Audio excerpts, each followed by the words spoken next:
I ended a 3-year relationship after he refused marriage despite prior promises. I gave him $18,000 but felt used and unappreciated. I recently stumbled upon this sub and want to get a collective opinion about my situation. My 33F boyfriend, 33M, and I have been together for about 3 years. When we first started dating, he said he was dating to marry, and we had a lot of honest, open conversations about wanting to build towards that level of commitment and partnership. In the years since, we've moved in together and supported each other through so much.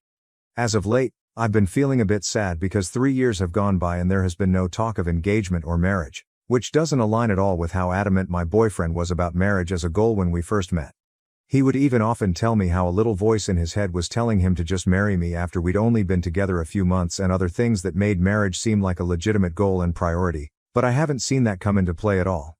To make matters worse, I recently overheard him having a conversation with his friend in which he said, "I could never see myself getting married." This hurt me quite badly, but instead of freaking out or getting noticeably upset, I just asked him about it.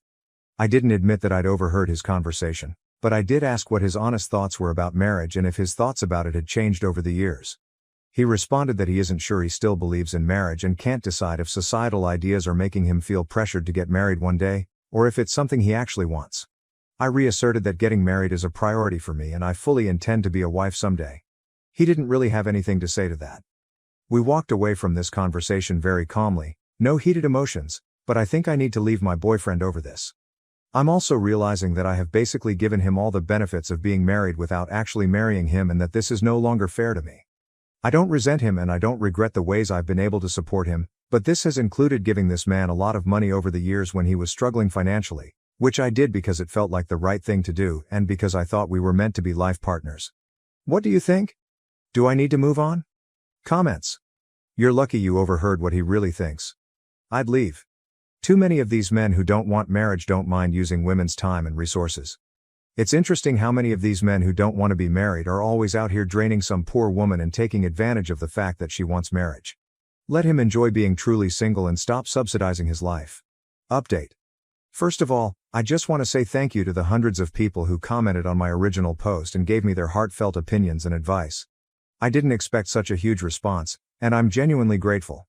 To make a long story short, I left him. The truth is, it's not just marriage that my ex was putting off.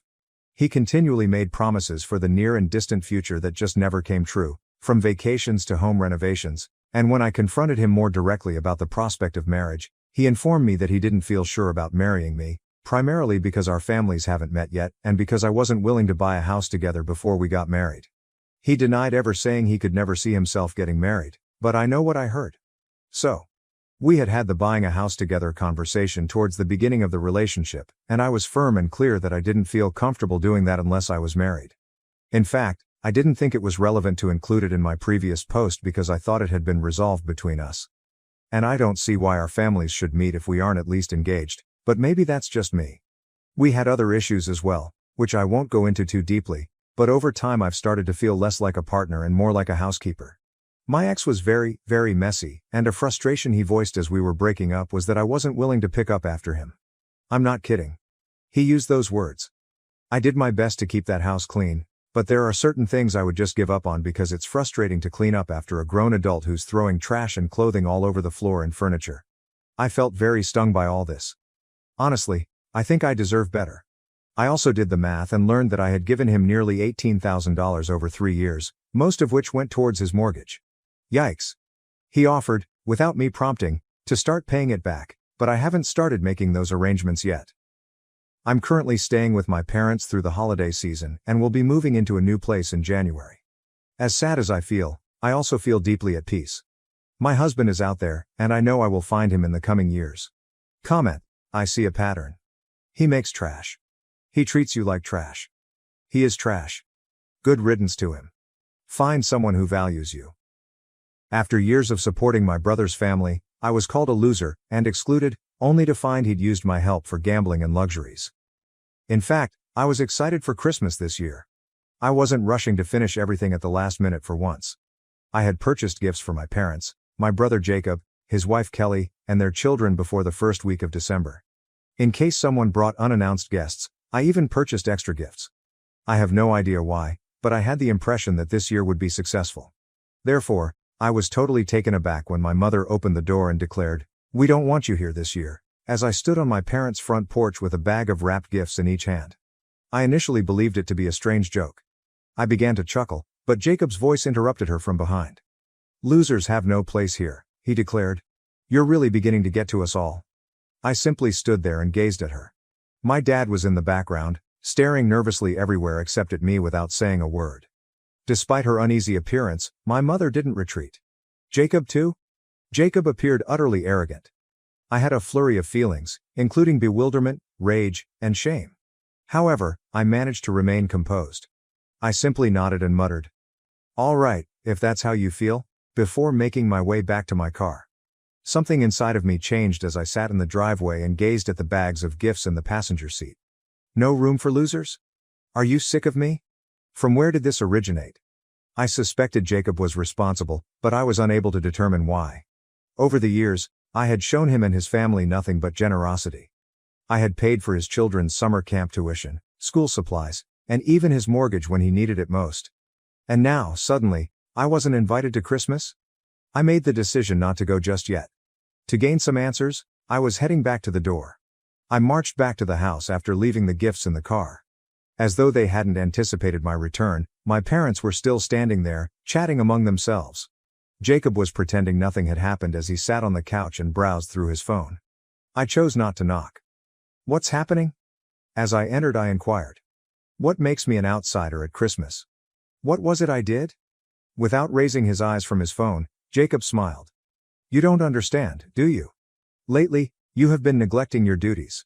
This year, the children have hardly received anything from you." Stunned, I gazed at him. "What are you discussing? I have spent hundreds of dollars on gifts for your children. No one else has as many gifts in the car as they do." At last, Jacob turned to face me. "You did more the year before. You seem indifferent this year. Really, it's embarrassing for us." I looked to my parents, thinking they would say something, perhaps defend me or warn Jacob that he was acting inappropriately. Instead, my mother remarked, "But you just bought a new car." With an uneasy smile. "You were able to pay for it." I wasn't even sure how to react for a moment. With a firm voice, I stated, "The car is on credit." How does purchasing a car suddenly make me accountable for Jacob's children, even if it wasn't? I'm not in charge of them. Jacob leaned back on the couch and added, "You're the one who makes the most money," as though everything had been explained. "We are a family. Families support one another, that's what you've always done." His wife, Kelly, was sitting calmly in the corner when I glanced at her. Her face was hot, and she was looking down at her hands without saying anything. It was as though she wished to vanish. "Is that how you think?" I inquired. "I've been giving in the past, therefore I'm now required to do so indefinitely? And I'm a loser if I don't." Jacob gave a shrug. "If the shoe fits." For me, that was it. I shook my head and stepped back. "You know what? You're correct." I turned to face my parents and said, "I don't belong here." After saying, "Enjoy your Christmas," I turned to Jacob. "And since this loser has finished paying for your life, good luck with those presents." Without waiting for a response, I left. I gripped the wheel more tightly than I had to and drove silently home. I was unable to comprehend it. Was I the villain in this situation? For years, I had gone above and beyond for my family, always helping Jacob when he needed it and ensuring his children never had to bear the brunt of his financial difficulties. And now? In addition to being unwelcome at Christmas, I was a loser since I didn't do enough. I spent some time sitting in the driveway after I arrived home, staring at nothing. I felt sick to my stomach when I saw the bag of gifts that was still in the van.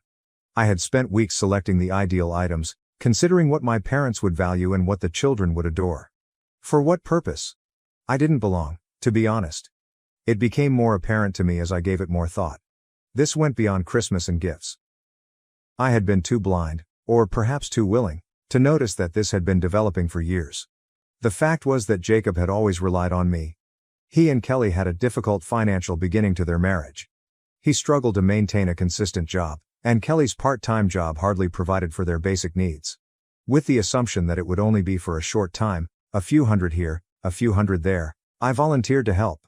Once, when they were in danger of being evicted, I assisted with the rent.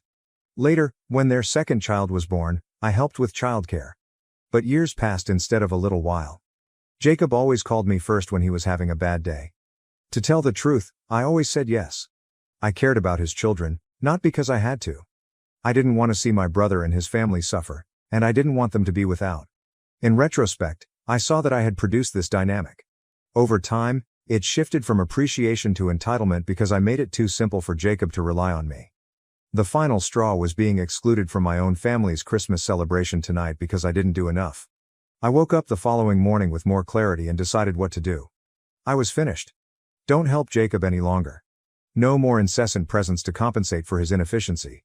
He could decide for himself if he wanted his children to have the items I had given them. Making the choice wasn't simple. Financial support was not the only thing I lost when I shut off my brother. I would have to jeopardize my relationship with him, his kids, and possibly even my parents. However, I couldn't continue to be treated more like an ATM than a brother and son. They didn't contact me, and I didn't contact anyone. Perhaps they received the message, I thought. However, I should have known Jacob wouldn't take it so lightly. New Year's Eve was spent in complete silence. No texts, no phone calls, nothing. Jacob, Kelly, or even my parents didn't get back to me. I was all alone over the holidays for the first time in years. I didn't expect them to get in touch, but as midnight passed and my phone was still silent, it felt different. I'll admit that I considered calling. However, each time I answered the phone, I thought about Jacob's sly smile and his statement, "No place for losers." They had the gall to treat me as though I were expendable, even though I had been the one keeping everything together for years. I would give them distance if that was what they desired. I started to see the difference by the middle of January. Kelly has always been a reserved individual who shied away from confrontation. However, she unexpectedly texted me one evening. It was succinct and direct. "I just wanted to say I'm sorry. I don't agree with what happened. Jacob won't hear it from me, but I thought you should know." I sat for a while looking at my phone, unsure of how to react. On the one hand, it was satisfying to know that a family member recognized things for what they were. However, Kelly's apology suddenly seemed like too little, too late because she had not spoken that evening. I then said, "I appreciate it, Kelly, but this isn't something I can just move on from." I didn't mind that she didn't continue the topic. Then, in early February, Jacob unexpectedly arrived at my residence. When I heard the knock on the door, I was in the middle of a work meeting. I initially disregarded it as I wasn't expecting anyone. However, the knocking continued. Jacob was there when I eventually opened the door, and he looked more unkempt and irritated than I had ever seen him. Before I could stop him, he remarked, "We need to talk," and went inside. I folded my arms. "What is this about?" He was direct and concise. "You must change your behavior and resume lending a hand." I chuckled.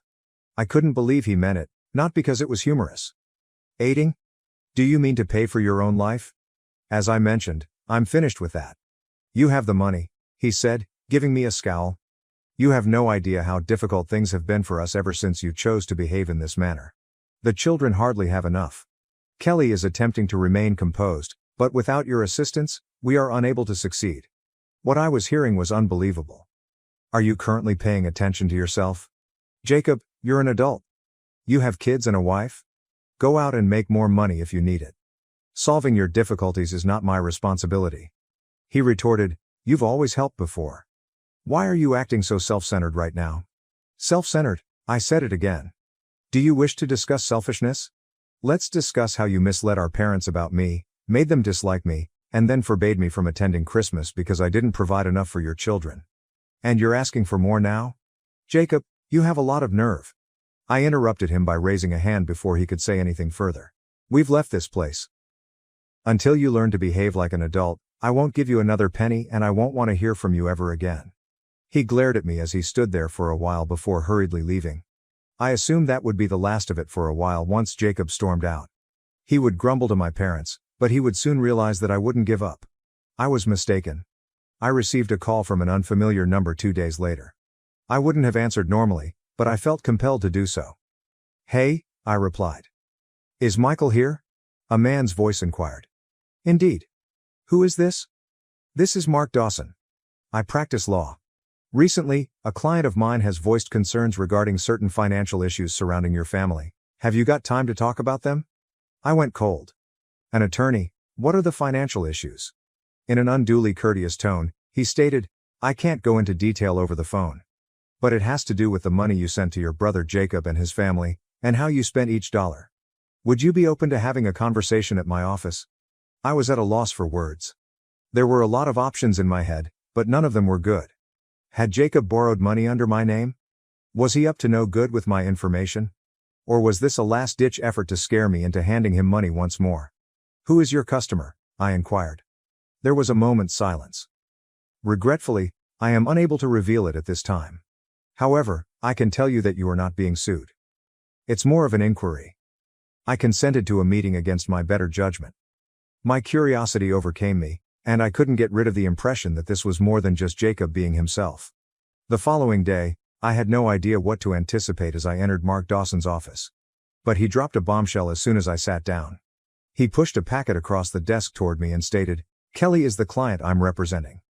I was caught completely off guard and blinked. "Kelly? Why would she require legal counsel?" Mark studied me intently while folding his hands. "She believes Jacob has been misusing the funds you have provided him over the years. She has good grounds to think that he has been keeping money from both you and her." I felt sick to my stomach. "Keeping money hidden? What are you saying?" Copies of bank statements, receipts, and what appeared to be screenshots of text messages were visible when he opened the folder. "She believes Jacob has been siphoning off your contributions and transferring them to another account. She discovered that instead of utilizing the funds to assist his family, he might have been spending them for gambling and other personal needs." I gazed incredulously at the paperwork. "You're implying that the money I gave him for his bills and his children's school supplies never reached them?" Mark gave a serious nod. "That's how it appears. Kelly just learned about this and came to me since she was at a loss for what to do. Although she at first didn't want to involve you, she felt that you should be aware of the situation." What I was hearing was unbelievable. All along, Jacob had been defrauding me of money that I believed would support his family and using it for whatever. For not recognizing it sooner, I wasn't sure if I should feel deceived, angry, or just foolish. "Does Kelly have evidence?" My voice was strained as I asked. "Take a look for yourself," Mark said, nodding and pushing the folder closer to me. I looked over the papers. Transfers from my account to Jacob's matched the times I had assisted him in times of need. Subsequently, substantial amounts were taken out of his account and transferred to another account that was in his name. I witnessed transactions from that account to pricey dining establishments, internet gambling sites, and even a few hotel stays. I shook my head and muttered, "Unbelievable." "And Kelly was aware of this?" Mark clarified. "She just recently found out about the second account. Although she didn't have access to his account details, she had suspicions for some time. She then discovered several bank statements that he had neglected to include." Mark remarked. "That's when she contacted me." I tried to absorb everything as I sat back. "Does she want me to do anything? Press charges or something?" Mark gave a headshake. "Not at this point. She's more focused on protecting herself and the children, but she thought you should know in case Jacob tries to manipulate you further." I laughed resentfully. "Well, he already tried. He showed up at my house a few days ago, demanding that I start helping again." Mark looked at me knowingly. "That goes along with what Kelly told me. It seems Jacob is feeling the pressure now that your financial support has stopped. He may be in even deeper trouble than Kelly knows." As I gazed at the folder, my thoughts were racing. A part of me wanted to go to Jacob's house and confront him, but I also knew that would only make him feel good because he had irritated me. I said, "What's Kelly up to?" instead. Mark paused before responding. "She's considering her options. She wants to make sure she and the kids are safe, financially and otherwise.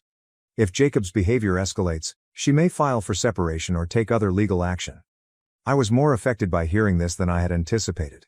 Kelly had always given off the impression of being a gentle, devoted person who would always be there for Jacob.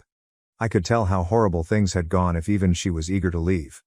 I thanked Mark for his time and walked out of the office feeling a mix of guilt for not seeing how far things had gone sooner, grief for Kelly and the children, and rage at Jacob. Above all, though, I experienced an odd sense of relaxation. This was the first time in years that I wasn't bearing Jacob's burden. And now that I was aware of the reality, I would never again allow him to control me. I couldn't stop thinking about all I had just discovered after leaving the lawyer's office: the gaming, the hidden money, and Kelly subtly plotting her next move. I was in the center of my family's drama, which was similar to a soap opera. I stayed away for the next few days. I didn't give my parents a call, and I didn't get in touch with Jacob either. However, it seems that he didn't like the quiet because one evening, right before I was ready to eat supper, his name appeared on my phone. I thought about leaving it on voicemail, but I felt compelled to answer it. "What do you want, Jacob?" He wasted no time at all. He said, "We need to talk," in a strained, almost desperate voice. You said something to Kelly, didn't you? I arched an eyebrow. What are you talking about? Don't act foolish, he yelled. She's been acting weird since Christmas, and now she's bringing up lawyers and separation. I know you've been putting ideas in her head. I couldn't contain my laughter. You think I'm the problem? You're the one who lied to her, hid money, and gambled it away. If she's tired of your crap, that's on you, not me. After a pause, Jacob eventually spoke the words, "You don't know what you're talking about." I responded, "Oh, I think I do." As my rage boiled up. Kelly told me everything, the secret account, the gambling, the money you've been wasting while I've been breaking my back trying to help you. You're a joke, Jacob. I interrupted him before he could finish his shout, saying, "Here's the thing," I interrupted him. "And if you try to drag me into this mess again, I'll make sure everyone knows exactly what you've been up to. You've used me for the last time. I'm done helping you. I'm done covering for you. And if Kelly leaves you, that's on you." Before he could respond, I hung up.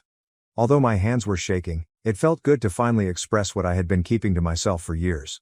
The repercussions were short-lived, as Kelly called me the following day.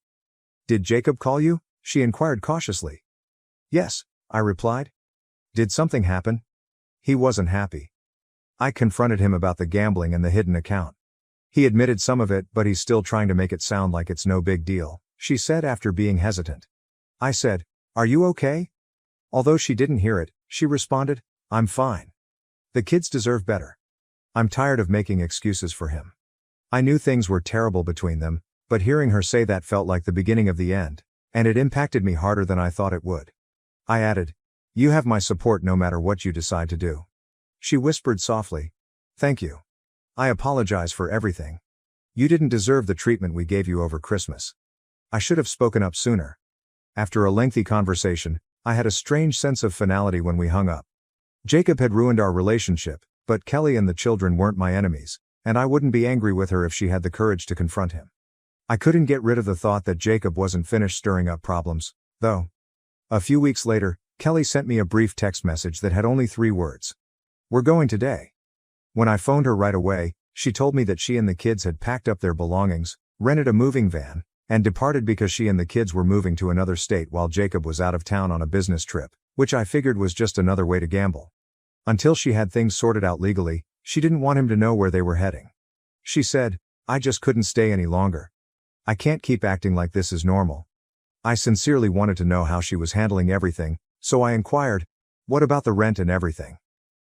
"I was hoping you could help me with that, just for a little while." "I hate to ask, but," she said after a pause.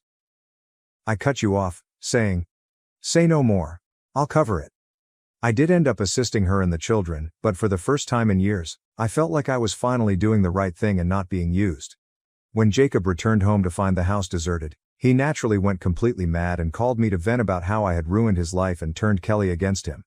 After letting him vent for a while, I said, "Maybe this wouldn't have happened if you spent more time being a husband and father and less time gambling, but hey, good luck with that." I hung up after that. The children are adjusting to their new school, Kelly has secured a stable career, and she is at last beginning to feel in charge of her life again. I've heard that Jacob continues to blame everyone but himself, but in all honesty, it's no longer my problem. Your happy ending, if you can call it that, is thus complete. My golden brother hired a private investigator to expose me as a failure, but instead, he uncovered my multi-million-dollar success. I was raised in a quaint little village with my 2 siblings. The middle sibling is me. The fact that everyone there knows one another can be both a strength and a weakness. My father is the kind of man who puts in a lot of work but keeps his emotions to himself. He is now thinking about retiring. My mother is the total opposite of him. She has consistently maintained the house and upheld the traditional ideals she was taught growing up. My parents are both from traditional, religious families. They are my parents, and I love them, but I've always felt that I didn't live up to their standards. The fact that they appear to view me as the family's disappointment hurts. In contrast, my older brother is the family's golden boy. At 40, he settled down and married a calm, reticent woman. Their 2 sons have a strong interest in sports, particularly rough and tumble sports. To put it mildly, they're a pain. My brother appears to feel it is his duty to guide me in life. He works as a car salesperson at a local dealership. His mentorship, however, feels more like him treating me like a project he can't manage, As if I'm always in need of assistance and should be appreciative of any time he spends with me. He presents a picture of a wonderful existence, talking about his athletic children, his powerboat, and his ATVs, but his counsel frequently comes off as boasting about his big house, fancy cars, and his so-called trophy wife. I feel even more alone as a result of this. I was the sensitive child at school who frequently broke down in tears and appeared to always find an excuse for why things didn't go as planned. I wasn't a strong, tough child or athletic. As an alternative, I was made fun of and kept out of most activities. Having asthma made me feel even more alienated. The worst thing? Asthma is not considered a significant medical problem by my parents. Furthermore, I have battled depression for as long as I can remember. I was never the kind of child who could run down a field or throw a football straight. My parents frequently made remarks about how I wasn't as intelligent or gregarious as my older brother and frequently made comparisons between us. School was challenging. I had a poor 2.5 GPA when I graduated from high school. After saving up some cash, I enrolled in college, but I left in my second year. A family controversy resulted from such choice. In a sense, my younger sister was the princess of the family. I don't know much about her because I left when she was a teenager. The main reason I feel this way about her is because I have seen her as an adult. She is not a horrible person and is merely a little overindulged, but, maybe because it's simpler than being the target herself, she frequently treats me the same way my parents and brother do. She had a beautiful wedding, was married when she was 19, and has 3 kids now. I can best identify with her middle child. I guess I see a little of myself in her because she's also the middle child. She gets mocked a lot, and maybe because her problems are similar to mine, I feel like I know her better. After I graduated from college, I really began to embrace my shy, nerdy side. Before it closed more than 7 years ago, I worked at a comic book and video game store in my community, which I really enjoyed. Even though I have moved on, my parents still behave as though I work there. The best part of my position at the store was getting to know another geek with huge ambitions. We co-founded a successful IT support business together. My business partner ultimately made the decision to sell our company to a bigger corporation. I was bought out with cash and stock options as part of the deal, and it worked out rather well. I started a few side projects and made a number of wise investments, several of which were quite profitable. I try not to brag, but I have more than $1 million in assets. I currently work for a brand new private startup as its CTO.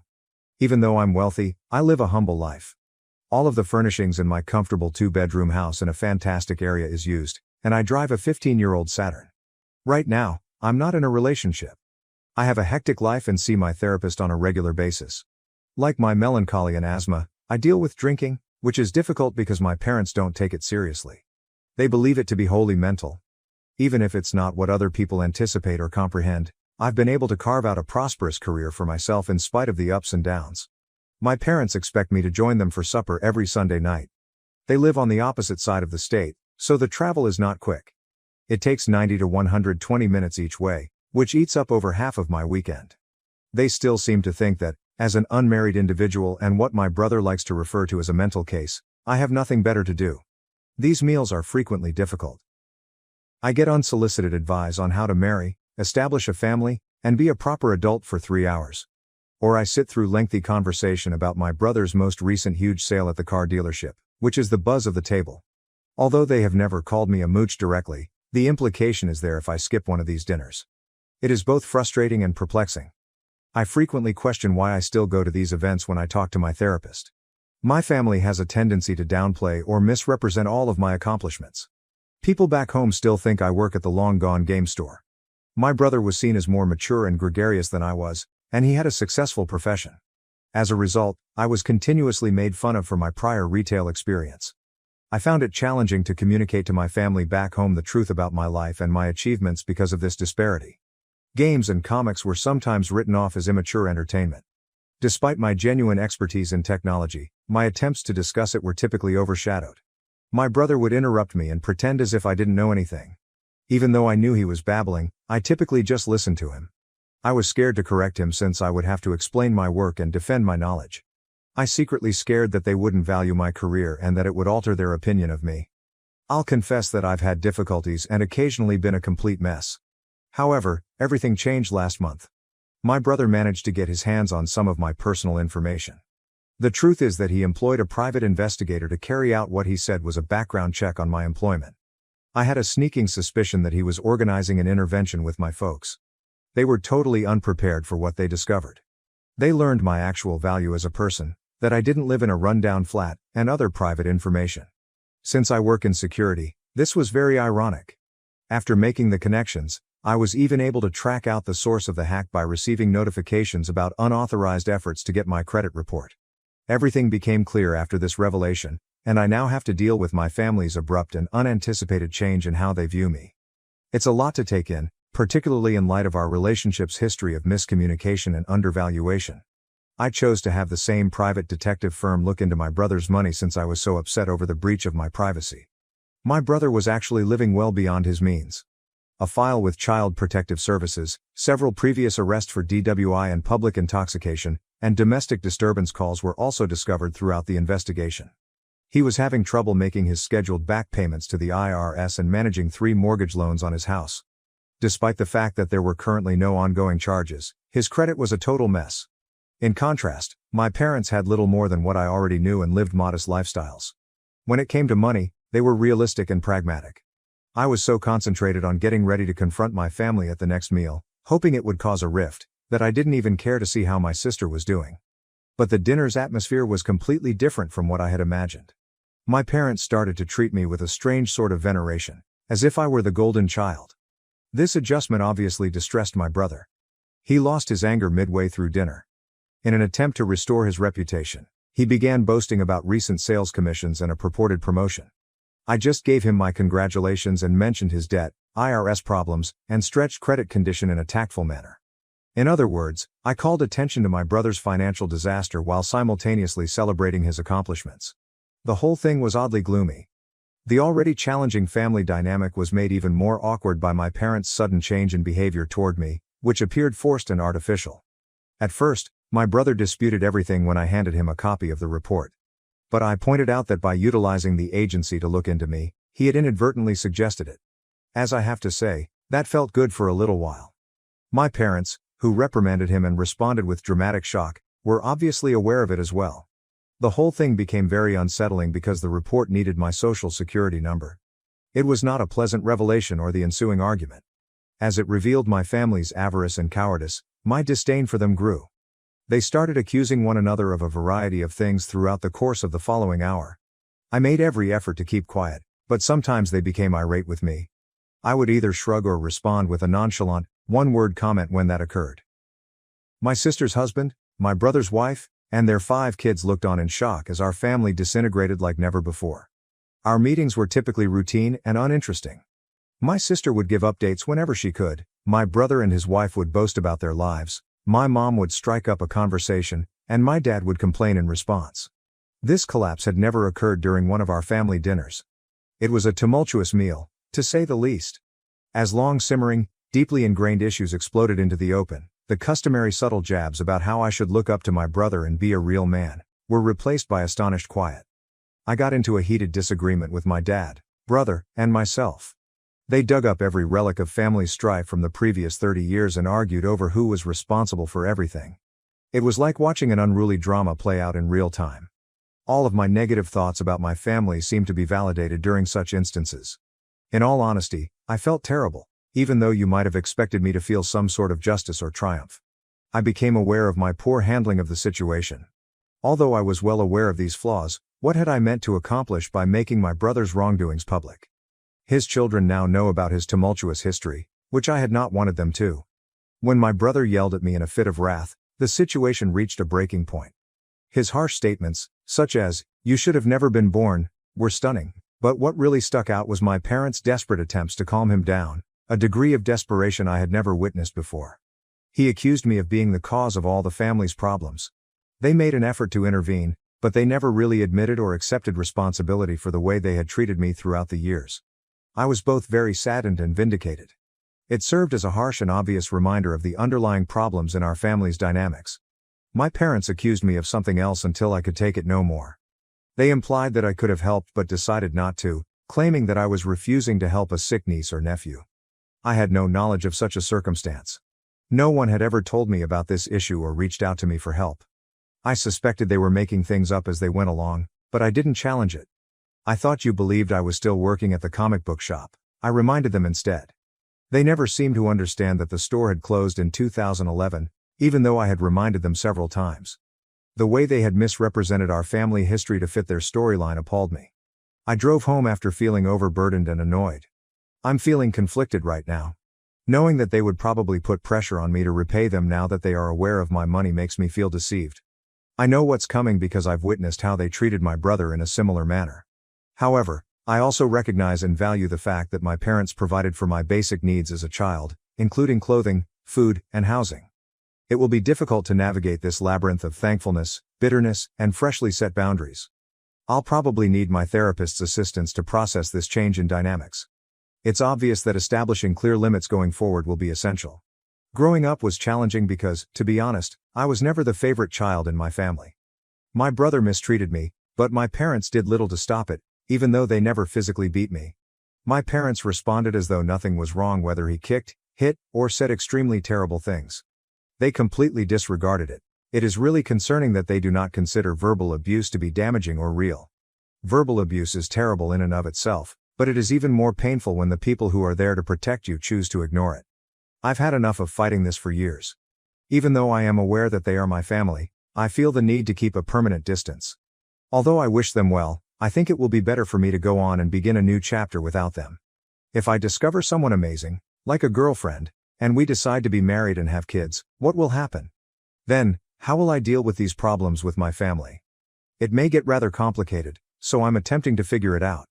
How can I introduce my new family to my family if I'm not talking to them anymore? I have a lot of questions about what lies ahead. Prior to reading the update, allow me to give you some advice. Your family didn't appreciate you as a person if they merely wanted you around to boost their self-esteem. They want you around to take advantage of your wealth now that they are aware of your financial achievement. You are not defined by your family. According to everything you've said, they, not you, are the issue. You come across as a good-hearted, diligent individual who endured harsh treatment in your family circumstances. Put your phone away and carry on with your life. You've done a great job creating your own life. Reduce the amount of time you spend with your family as much as you like. They only want your money, and you know it. As a result, you can communicate with them however you see fit. Stay in touch with your therapist to help you move into a life where they don't hold you back. Steer clear of pointless conversations. If at all possible, think about relocating to a new place, packing up your things, and starting over. You are not alone if you have to make tough choices because many people struggle with their families when it comes to dating. Explaining these dynamics to a potential spouse might be challenging, particularly if they have tight family ties. But you will start your own family when the time is right. Actions to take going ahead. If you haven't done, put a security freeze on your credit accounts. If your brother used dealership resources to collect information about you, let the appropriate parties know. The dealership is unlikely to be amenable to being implicated if his activities involved fraud. Speak with an attorney. Despite your youth, mishaps do occur. Your parents would currently inherit your assets as your default next of kin. Put it in writing as soon as you can if you would rather have someone else be the beneficiary. Locate a trustworthy counselor. You may feel sad about being apart from your family in the upcoming months. Speaking with an expert will assist you in processing this. Update. Following the family dinner argument, it was like leaving a battle zone when I got home. I flew across the quiet nighttime road with nothing but my thoughts. I knew that something needed to change as soon as I pulled into my driveway. If I didn't want to go insane, I had to quit throwing family dinners. I concentrated on my work and mental well-being during the course of the following 2 weeks. Not only were the gadgets and comic books strewn over my home visually appealing, but they served as a sanctuary for me. In order to figure out how to separate from my family without totally alienating them, I stepped up my therapy appointments during this period. My therapist, Dr. Bennett, was really helpful. He used methods that felt more like building a fort than a wall to help me set boundaries. My mind started to go toward the future, more especially, relationships, as the weeks went by and the temperature rose. I began to think that meeting someone amazing was not just possible but likely after spending time by myself and without a partner. Then, like something from a comic book, Ava showed up. Ava and I met at a technology conference. Her cybersecurity talk captivated me, not just because of the topic but also because of her charisma. She was smart and grounded, understood me, and had a love-centered view of families that was restrained by firm boundaries. As Eva's situation worsened, the unsaid problem was how to introduce her to my family's circus. We discussed how to deal with it over numerous pizza-eating evenings. We made the decision to have short, visible and casual family get-togethers. Everything changed when Ava even offered to help me. Our initial interactions were straightforward coffee dates. I reintroduced myself to family gatherings while Ava was around. Naturally, the first few times were really uncomfortable. My parents were too polite and wary, as though I may vanish at any moment. In contrast, my brother looked to be attempting to express a lot but was having trouble finding the perfect words.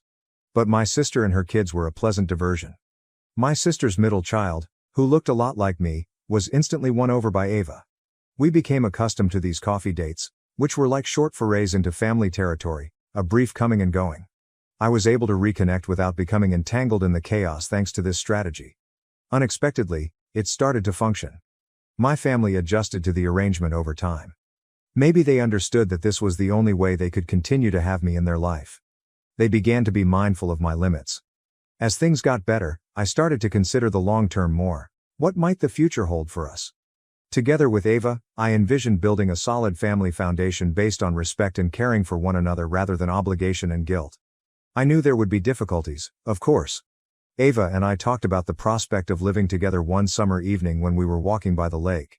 I was struck by how far I had come from feeling abandoned by my family to being able to stand on my own with a better sense of who I was. It seemed like day and night. I have a cautious sense of optimism for the future. I feel prepared, even though I know the road ahead may be rough with possible potholes the size of craters. Setting limits with my family after Eva was more than simply a matter of protecting myself. It was about making room for new connections and a fulfilling future for myself. The infamous Sunday meals are still planned, but they now take place according to my preferences. I go occasionally and don't go other times. I bring Ava along to family dinners, and we discuss any issues that arise. Even though there has been a lot of improvement, there are still issues. The secret is finding that balance, keeping things harmonious without becoming overpowered. Hi everyone, I'm still learning how to share stuff online, so please be patient with me. I want to tell you everything that's going on in my life at the moment. Let's start by introducing the main characters. I am the storyteller. Peach is our daughter, Mario is our son, and Daisy is my soon-to-be ex-wife. We are currently going through a challenging separation that is quickly turning into a very acrimonious divorce. The main reason Daisy and I are divorcing is that she accepted her bisexuality earlier this year. She expressed her desire for our marriage to be open to me directly. I was not at all comfortable with that notion. When I learned that Daisy had slept with my coworker, who is also one of my closest friends, the situation got even worse. That must have been terrible and awkward. It seemed like a betrayal from both my household and my place of employment as a police officer. We were unable to stay together after that. I took a break to think things out. Daisy did everything she could to keep us together at first. But when it became apparent that I was adamant about not opening our marriage despite her reasons and entreaties, things took a nasty turn. Daisy's perspective had changed. She became bitter, and the last thing I wanted was for her to start playing pawns with our kids. Daisy started telling Peach that she had to leave our home because I no longer loved them. I detested them, she said, and I was destroying our family. It was heartbreaking to hear that, especially in light of Peach's obvious confusion and grief. Our kids frequently visit Daisy's mother's home, where she currently resides. Daisy and her new friend attempt to make these visits seem like a huge, thrilling vacation. Presumably in an attempt to play the cool parents and turn Peach and Mario against me, they lavish them with toys and candy. In addition to our mental struggle, Daisy and I disagree on nearly everything. This involves deciding who should inherit what belongings and how much money one of us should contribute to support the other. The hardest part, though, choosing how to split up Mario and Peach's time. Daisy fights back against every compromise we try to reach. She seems to be making things more difficult for herself. Daisy has been telling our kids things lately that make me the bad guy, which is unjust. For example, Peach and Mario have been asking me whether I don't like Daisy's new friend. AP, let's call them AP, seems to adore them more than I do, for whatever reason. Such talk is a major disturbance to their minds. I was working on a big project at work a few weeks ago. I was working much more overtime in my pursuit of a promotion from police officer to homicide investigator. Daisy and I agreed that the kids would spend this busy time with her and come see me on the weekends. I would stop by when it was time for them to go for Daisy's. Mario exclaimed, tears in his eyes. Are you taking us away because you hate us like your mother says? As I handed him his luggage, a big one I had packed for him. The moment was heartbreaking. I hugged him tightly and assured him that I truly loved him, even though it wasn't true. It was strange, despite my best efforts, to visit them last weekend. It was really challenging. It hurt a lot that they didn't say much to me. They didn't seem to want to see me at all. It wasn't until today that I had another opportunity to talk to them. They both looked very sad as I lifted them up. I could now talk to them as I picked them up. It was clear that Peach is having difficulties. Even while she still shows her love for me, Daisy seems to be making it harder for her to do so. Given how difficult the situation is, I'm attempting to decide on the best course of action to reduce the harm to the kids. This kind of twisting of family dynamics can be extremely challenging. Peach is having a lot of trouble because she believes she is incapable of loving me. I can no longer watch helplessly as my princess endures pain. Since this divorce is purposefully harming them, I'm beginning to have my doubts. Do I need to take the divorce further? Is it possible to proceed while keeping my kids safe? Or should I just stay and accept it? Now for the comment. You need to tell your divorce attorney about all of this right away. Parental alienation is what this is. A judge will definitely order it to halt, but it will probably be hard to enforce. You have to get started on this right away and keep going. Daisy is acting in a way that is really damaging. Make sure you pursue the divorce and keep all the paperwork. It will only become worse if you stay. This is known as parental alienation, and it played a significant role in my friend's child custody victory because his ex-wife was acting in a similar manner. Engage a lawyer as soon as possible and record Daisy's actions. Seek the children's medical attention. This is a very bad position for them. Your kids shouldn't be left with her unattended. Tell your lawyer what she did. Inform CPS about her treatment of the kids if necessary. Never again let her actions go unchecked for the sake of your kids. I spent 2 years planning and funding a Europe trip for my parents, only for them to take my unemployed sister instead. Mom grinned. We chose to take your sister because she needed some rest. I remained silent. When they arrived in Europe, they were taken by surprise. As she went out onto the porch and pulled her luggage behind her, my mother exclaimed, "You're late." I looked at my dashboard's clock. The time was 6:02 a.m. I forced a smile and added, "Mom, you're 2 minutes late." My sister Lauren was coming out of the house with her own suitcase in tow as I stepped out of the van to assist with the luggage. My grin went cold. "What's happening?" I asked, attempting to speak steadily. My mother turned to face me, her face too happy for the occasion. "Oh, Violet, we agreed that Lauren should attend in your place. She truly needs this trip because she has been under a lot of stress lately." My chest constricted. "Instead of me? I've been preparing this for years, Mom. Everything was paid for by me." She dismissively waved her hand as though I had just brought up a pointless detail. "And we appreciate that, darling, but you put in a lot of effort every day. Later, you can go somewhere else." "Lauren urgently needs this?" Lauren lacked even the grace to appear guilty. She simply shifted her weight onto one hip and grinned. With a tone full of phony appreciation, she responded, "Thanks for understanding, sis." My heart was racing as I gazed at the two of them. After a time, my dad handed me his suitcase and shuffled out, avoiding eye contact. I trembled as I said, "This is unbelievable. I have something to share with you. This was supposed to be our trip." My mother smiled and remarked, "Well, it still is. Instead, just with Lauren. Violet, don't worry about it. Your sister is in dire need of a vacation. I'm Violet, and I've been working extra hours and saving every cent for a trip my parents will never forget for the past 2 years. I organized every aspect, including the final dinner reservation, flights, upscale lodging, and guided tours. But as I saw my sister climb into the back seat of my car in my parents' driveway, I came to the realization that no matter how hard I tried, it didn't matter. This was something I had been dreading for years. Lauren would always come first in their eyes. Biting back the scathing remark that was on the tip of my tongue, I tightened my jaw. I opened the trunk instead, forcing a strained smile. "Then, let's get started," I remarked in a bland voice. Okay, if they decided to put her before me, they could accompany her. I wasn't going to let them have fun though. With the exception of Lauren's constant conversation, the journey to the airport was oppressively quiet. "Oh my God, Mom, did you see the Paris-related TikTok? The prospect of shopping there excites me. Will the excursions take up the entire day, or do you believe we'll have time for that?" I forced myself not to speak as I glanced straight ahead, my hands tightening their grasp on the driving wheel. My mother laughed quietly. "We will have time, of course. When we arrive, we'll work it out." I took a bite out of my cheek. Once we arrive. They didn't even appear to realize that I was no longer a member of that we. My father cleared his throat once. "We appreciate you taking us, Violet. I am aware that this feels strange." I looked in the rearview mirror at him. "Unusual. That's a clever way to phrase it, Dad." He didn't answer. He only shuffled uneasily in his chair, perhaps wishing he had said nothing at all. Lauren's voice was annoying as she leaned forward from the back seat. "You're not angry, are you? I mean, letting me go is incredibly big of you. On my own, I could never have afforded this." I made a tight smile and tightened my jaw. "Lauren, of course, have fun on the journey." My patience was ebbing by the time we arrived at the airport drop-off area. My mother hugged me while I assisted them in unloading their bags. "I appreciate your understanding, my love.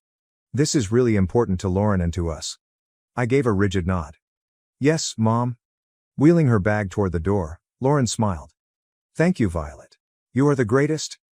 My chest was constricted with hurt and rage as I watched them vanish inside the terminal. It was a blur on the way home. I repeatedly reenacted the exchange in my mind, with each statement having a deeper meaning than the one before. Lauren is really touched by this. "You're not angry, are you? You work so hard all the time." After parking in my driveway, I spent a few minutes sitting in the car and holding onto the steering wheel until my knuckles became white. Then, without hesitation, I strode inside, took out my laptop, and signed into all of the travel accounts I had used to make the reservation. Reservations for a hotel? Cancelled. Tours? Reimbursed. Upgrades on airlines? Lost. The constriction in my chest began to loosen as I gazed at the confirmation emails that were accumulating in my inbox. They wouldn't be staying in 5-star hotels or doing private tours on my pay if they wanted to take Lauren instead of me. I felt a wave of satisfaction wash over me as I shut down my laptop. In Paris, they could explain themselves to the receptionists. I had had enough of being a doormat. When their plane touched down, the calls began. As I unpacked my suitcase, the one I had meticulously prepared for a trip that was no longer mine, my phone began to vibrate constantly. As I put my shoes back on the rack and hung up my clothes, I couldn't help but notice the irony. The incessant vibration of the humming permeated the entire area. I picked up the phone, looked at the screen, and sighed. It displayed my mother's name along with a number of missed calls and texts. I went through the messages after unlocking the phone. "What's going on, Violet? We are unable to check in at the hotel. There is no reservation. Give me a call now. This isn't humorous, Violet. Take care of this right away." Before I could stop myself, I let out a laugh. Make this right? After what they had done, did they really think I would step in and save the day? Lauren was calling when the phone buzzed once again. She left me a voicemail after I let it ring. With a tone full of entitlement, she yelled, "Violet, this is so petty. You're the reason we're stuck here. Now is the time to call the hotel and have things fixed." Without hearing the remainder, I rolled my eyes and erased the voicemail. I had been their fixer for years, picking up all the slack and smoothing over all the mistakes. No more. I finally made the decision to respond, if only to put an end to the flurry of calls. As soon as I picked it up, my mother's voice hit me like a tidal wave of rage.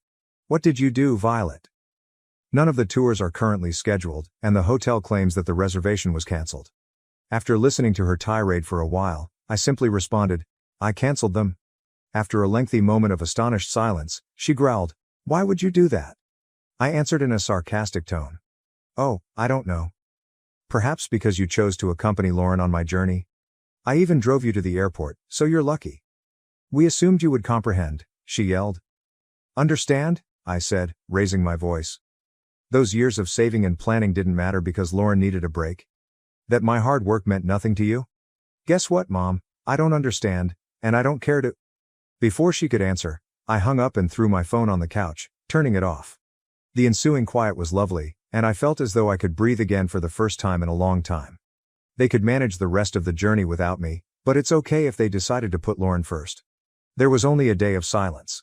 My phone was ringing with calls and messages once more by the next morning. I ignored them at first. I caught up on work and cleaned the house during the day. But by nightfall, my curiosity overcame me. I grabbed my phone and readied myself for the barrage of texts that would come in. From my mother. "You've gone too far, Violet. Your father is angry, and your sister is crying. None of the hotels you reserved are accessible to us." From Lauren. "You're behaving like a kid. Why you're making such a huge deal out of this is beyond me. Just get things fixed already." And lastly, from my father. "We must speak. This is incorrect." I shook my head and put the phone down. I had been the one making repairs and ensuring everyone was content for years. They were unsure of how to respond now that I had retreated. I sat at the kitchen table, letting my rage boil, and made myself a cup of tea. They have no right to expect me to tidy up their mess. How could they pretend that I was at fault? Minutes later, I took the next call and answered it. Violet. Before I could speak, my mother yelled. This is no longer amusing. We're stuck. How embarrassing is this, do you know? I sipped my tea slowly. Shameful? Do you find this embarrassing? Imagine saving for years and organizing every aspect of the vacation, only to be informed that you won't even be going. Quit being so dramatic, she yelled. Lauren was more in need of this than you were. I firmly stated, and now she can figure it out. Mom, you made your choice. Okay, so you wanted to take Lauren rather than me. However, don't count on me to pay for her trip. We're related, she growled. We don't treat one another like this. I laughed resentfully. It's funny, I had the exact same thought. Lauren's whimpering voice could be heard in the background. Simply hang up on her, Mom. She is acting in an unthinkable manner. That was the last straw. With a cold tone, I said, enjoy your trip. You can't, I said. Since it's not your journey. I owned it, and now it belongs to no one. Farewell. Before she could answer, I hung up and shut off my phone once more. For the remainder of the evening, I experienced a strange mixture of relief and rage, relief that I had finally defended myself, and fury that they had placed me in this predicament. All they wanted to do was label me dramatic. I wasn't allowing people to take advantage of me for the first time in my life. The days that followed were gloriously peaceful. I was finally able to concentrate straight without being distracted by guilt trips and accusations when I turned off my phone. I sipped coffee on my back porch in the mornings and relished the peace I had long sought. My afternoons were spent working and finishing small tasks that I had been putting off, which served as a reminder of my abilities when I wasn't constrained by their never-ending demands. My curiosity overcame me by the third day. There were more than a dozen voicemails waiting for me when I turned my phone back on. My mother sent the first several messages, becoming more and more frantic with each one. You must give me a call back immediately, Violet. This has gotten out of hand. It's unbelievable that you're doing this. We are humiliated by you.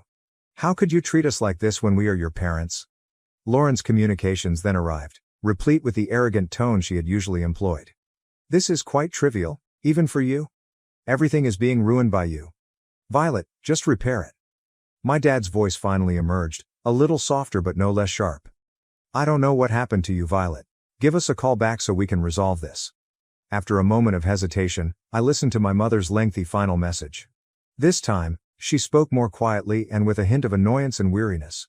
We're back at the airport now, Violet, she said. I hope you are pleased with yourself, but the trip is spoiled. Your father and I are, well, disappointed doesn't even come close to describing how upset your sister is. When you're ready to speak, give us a call. Without responding, I erased the voicemails. To be honest, I wasn't prepared to speak and wasn't sure if I ever would be. This was the result of years of them prioritizing Lauren and expecting me to smile in acceptance. It wasn't a one-time error. As the hours went by, I couldn't help but think back on all the occasions I'd been ignored or disregarded, every family get-together where Lauren's whims controlled the schedule, every holiday when my achievements were viewed as an afterthought. Although the fissures had been developing for years, this trip had been the tipping point. Grace dropped by unexpectedly that night with 2 cups of coffee and a curious expression on her face. She placed the coffee on the table and remarked, I heard about what happened. Your mother gave me a call yesterday. She had, of course. When my mother attempted to coerce me into complying, she had always been skilled at finding allies. And? I took a sip and inquired. A wicked smile crept onto Grace's face as she shrugged. I informed her that you were most likely busy and would contact her again when you had time. I shook my head and laughed. You are the greatest. No, because you finally stood up for yourself. You're the best, she remarked in a suddenly serious tone. Violet, I understand how difficult that is. Don't allow them to get you down again. Long after she was gone, her words remained with me. Grace was correct. I had put in too much effort to please individuals who never seemed to appreciate what I had done.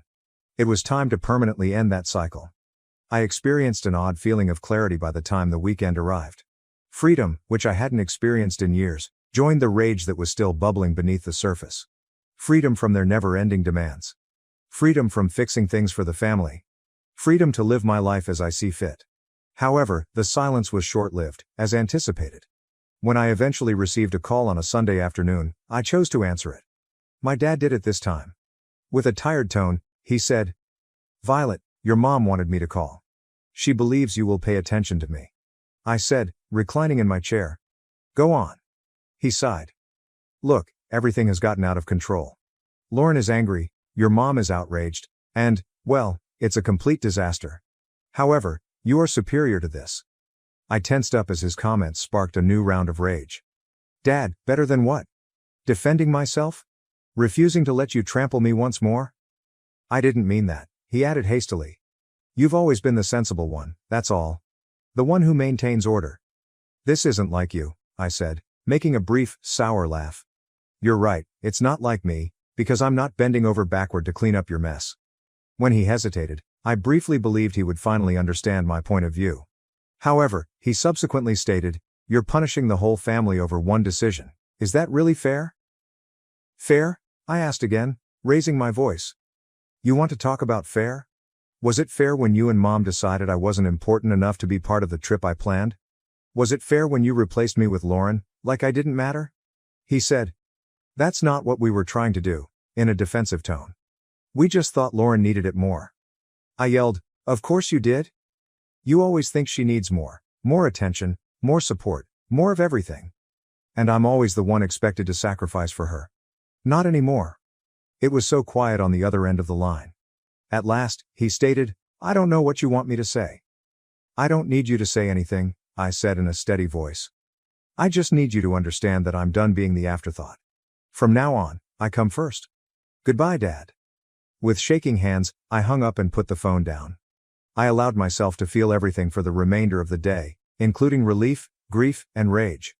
Although it wasn't simple, it felt like a fresh beginning. I was no longer and never would be the family's fixer. They were capable of resolving their own mess. I was waiting for my parents and Lauren at their place when they eventually came back. I'd parked in their driveway, sipping coffee and feeling surprisingly calm as I watched their taxi pull up. As they stepped out, dragging their suitcases behind them, their faces were a mix of exhaustion and irritation. Lauren was the first to speak. Well, I hope you're happy, Violet. I raised an eyebrow, staying seated on the porch swing. Happy about what? Our trip was a disaster, my mom snapped, waving her hand as if to brush the whole thing away. We spent the entire week staying in dingy hotels and eating terrible food because we couldn't afford anything decent. And don't get me started on the tours. Lauren chimed in, crossing her arms. Oh wait, there weren't any? Do you know how embarrassing it was to show up and be told there was no reservation? I took another sip of coffee, letting their frustrations wash over me. Sounds rough, I answered finally, my voice cool. But you wanted to take Lauren, remember? I'm sure you all had some great bonding time. That's not the point, my mom shot out, her voice rising. You knew we couldn't afford all the things you'd planned, you set us up to fail. I stood up, setting my drink down on the tiny table next to me. No, Mom, I didn't set you up for anything. I planned a trip for the three of us, something special I'd been saving for years. You're the ones who decided to cut me out at the last second. When my father did speak, it was in a lower but no less accusing tone. You didn't have to cancel everything, Violet. That was extreme. With my arms folded, I questioned. Was it? Why should I have paid for a trip I wasn't even invited to? If Lauren needed it so badly, you should have planned it yourselves. You're lucky I didn't cancel the return flight. Lauren rolled her eyes. You're so dramatic. It's just money, Violet. And you're so entitled, I retorted, at last losing patience. Or do you just think that because someone else handles it, things automatically happen for you? Do you have any idea how much work and sacrifice went into planning that trip? For a time, they stood stunned into silence. With a steady yet forceful voice, I went on, I've spent years being the responsible one, the one who fixes things, plans things, and makes sure everything runs smoothly. Additionally, you've taken everything for granted for an equal amount of time. My mother began to say, that's not fair. But I interrupted her by raising a hand. No, Mother. The way you treated me is unfair. I decided to stop being your doormat because, as usual, you picked Lauren over me. Did you not want me to go? All right. However, without me, you are unable to reap the rewards of my labors. I turned to go after grabbing my luggage from the porch swing. I'm happy you made it back safely, but don't count on things to return to normal. I'm finished. They called after me as I was making my way to my car, their words a mixture of shame and rage, but I didn't turn around. Every visit from my parents' place had left me emotionally spent for years, but this time I felt lighter after saying all I'd been holding in and, for once, not worrying about their reaction. The trip home was oddly serene. I prepared a cup of tea when I came home and sat on the couch, mentally reliving the encounter.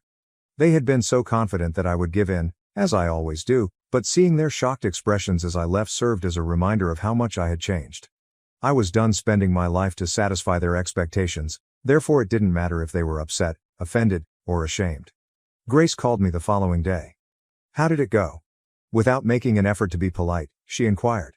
I leaned back against the kitchen counter and chuckled. "Just as you would expect. Lauren is sulking, they are enraged, and Mom is presumably attempting to find a way to guilt me back into compliance." Grace gave a little snort. "Give her a chance. Now that you have a backbone, I'm here to make sure it remains in place." I smiled, appreciating her steadfast assistance. "Grace, thank you. I mean it. Throughout everything, you have been my pillar of support." "Anytime," she continued, her tone softening. "So, now that you're not playing family fixer anymore, what's next for you?" Since the encounter, I had been wondering what would happen next. I had spent years trying to win my family's approval and pleasing them, so now that I was free of that weight, the options felt limitless, and a bit scary. I said, "I don't know yet, but I feel like I have the final say." "No one else, not even them. Only me." I heard Grace say, "Sounds like the start of something amazing," and her smile was audible. Over the course of the following few weeks, I began making little adjustments that felt significant in their own right. I redecorated my living room, replacing my parents' hand-me-down furniture with pieces that felt particularly mine, and I spent weekends visiting nearby parks and cafes, things I had always wanted to do but had never had time for. I began journaling, putting down my ideas and dreams without considering what other people would think of them. Every little step felt like regaining a piece of myself that I had been unaware I had lost. As the cancelled reservations looked back at me one evening when I sat down with my laptop and opened the spreadsheet I had used to organize the trip, I felt a wave of resolve rather than regret. I wasn't going to waste that money, which had been intended for a once-in-a-lifetime event, so I closed the spreadsheet, opened a new tab in my browser, and searched solo travel ideas. It wasn't the same itinerary I'd planned for them, and it wasn't about making a statement anymore. Instead, it was for me, a chance to celebrate my independence and finally put myself first, when I scheduled a solo trip to Italy a few weeks following my parents' return. I had never traveled alone before, so I was both excited and anxious when I landed in Rome. However, as soon as I left the airport and entered the busy city, I knew I had made the right choice. There was no schedule, no one else to think about, just me and the freedom to do exactly what I wanted. I spent my days exploring cobblestone alleyways, marveling at ancient ruins, and enjoying meals at quaint tiny cafes. I took out my journal, which I had carried with me, one afternoon while enjoying a gelato. I had been writing about my goals for years, but they were usually entwined with making other people happy. As I was writing, the emphasis changed. Acquire a new language. Launch a modest company. Visit a minimum of 5 other nations. As the list expanded, each objective reflected the life I wished to lead rather than the one that had been expected of me. As I ate supper at a small, family-run restaurant with a view of the Arno River on my last night in Florence, I was struck with a profound sense of tranquility as I watched the sunset paint the sky in shades of pink and orange. I'd spent so much of my life trying to get my family's favor, but here, thousands of miles away, I realized something crucial. I didn't need it. I was enough, just the way I was. This trip had been more than just a vacation. It was a turning point. My parents made another attempt to contact me after I got home, using more tactful language and well-crafted texts. One of my mom's texts said, "I hope you had a good trip. Perhaps we can all talk soon." I put down my phone after staring at the message for a while, deciding that this time it would be on my terms and that I wasn't ready to respond. I felt proud as I put trinkets on my shelf and unloaded my suitcase. My mom called me a week after I got back from my vacation, and I picked it up this time. "Hello, Violet," she said in a tone that was surprisingly gentle. "How was your journey?" "It was amazing," I answered in a bland tone. "That's excellent to hear," she continued, hesitating as though she was trying to find the proper words. "And we have been reflecting on what happened a lot. Perhaps we did not handle things well." Although I was taken aback by the admission, I wasn't yet prepared to forgive her. "Wrongly. Without even asking, you took my spot on a trip that I organized and paid for." "That's an understatement," she whispered. "I know. Your dad and we were unaware of how deeply it would harm you." "What about Lauren? Is she still blaming me for spoiling her vacation, or does she feel bad too?" I inquired. "She's upset," she said. "But I think she knows now she could have handled things better." I leaned on the counter and sighed. This was more than just the vacation, Mom. It has to do with years of prioritizing her and expecting me to make up the difference. I've stopped doing it. She paused before responding. I get that. We will make an effort to perform better. We'd rather not lose you. I had learned enough to not let guilt control my decisions, even if her remarks struck a deep chord with me. I answered, I'm happy to hear that, but fixing this will require more than just words. Real effort, not just excuses, is what I need to see. You will, she stated. We'll give you the space you need, but I hope you'll let us back in someday. As I sat down with my journal that evening, I recognized something crucial. Whether or not they changed was not my duty. After the call, I felt a range of feelings, including satisfaction that they were finally admitting their behavior and skepticism about whether they would truly change. I maintained my boundaries throughout the next few months, answering their calls and texts when I felt like it, but I didn't make an effort to make amends or diffuse arguments. Instead, I concentrated on creating the life I desired. Every step I took felt like regaining another aspect of myself, so I joined a local hiking group, took a photography class, something I'd always wanted to do but never had the time or energy for, and even began organizing my next solo trip. My wife, Karen, demands to open our marriage for her irresistible coworker. How can I protect our marriage? My wife wants to open our marriage because she finds her coworker irresistible, and I'm at a loss for words. I need to get this off my chest. It's been eating me alive. My wife, who is 34, and I, who are 36, have been married for 8 years. I have always thought we had a nice thing going. Sure, no marriage is perfect, but I assumed we'd always work things out together. For context, I'm 5 feet 6 inches and she's 5 feet 5 inches. My height has always been a sensitive matter for me. It's not like I obsess about it, but you can't avoid the odd barb or comment from others. However, my wife has never made me feel as if it matters. She used to call me her perfect match, because we were so similar in height. It was one of those small gestures that made me feel like Mom truly loved me for who I was. But then Ethan happened. Ethan is her new coworker. He's 6 feet 4 inches, stunningly attractive, and the type of guy you'd see on the front of a fitness magazine. He's pleasant, humorous, and seems to know exactly what to say. At first, I didn't think much about it. She'd mention him occasionally, typically in passing. Ethan said the funniest thing at work today, or Ethan's such a genius at solving these problems. I assumed it was just standard business stuff. Everyone has that one coworker with whom they click, right? Then things started getting odd. She'd mention him more frequently, and with this tone in her voice, not exactly gushing, but certainly not indifferent. I'd catch her smiling at her phone, pretending it was just a funny meme Ethan shared in the group chat. She also started dressing differently. Nothing dramatic, but enough to make me notice. She purchased a new perfume and stated that she simply wanted to switch things up. I convinced myself that I was overthinking it. Then came the shocker. One night, we were sitting on the couch, sharing a bottle of wine. She appeared a little tipsy, but not intoxicated. She abruptly stated, I need to be honest with you. I find Ethan quite appealing. I can't quit thinking about him. But don't worry, I haven't acted on it. I just sat there, frozen. I wasn't sure what to say. Before I could digest it, she continued. I believe we should consider opening the marriage so that I can explore these feelings. It may even bring us closer in the end. My brain short-circuited. I told her straight up that I wasn't comfortable with it. I did not sign up for an open marriage. The thought of her with someone else, let alone this Ethan guy, made me sick to my stomach. She quickly became defensive. You're being insecure, she said. You're letting your height anxiety cloud your judgment. This is not about you. It's about me discovering my genuine self. She made it sound like I was preventing her from embarking on a tremendous adventure of personal discovery. I felt like the evil person because I didn't want to see my wife fall into the arms of another man. She told me to be supportive, that this may be an opportunity for us to grow as a marriage. I felt as if I was losing my grasp on reality. The lady I'd been with for nearly a decade sat right in front of me, asking for permission to end our marriage. I wasn't sure whether to cry or yell. I just sat there numb. Since that night, things have been tense. She stopped addressing Ethan completely, but it feels forced, as if she's trying to dodge the matter. The tension between us is suffocating.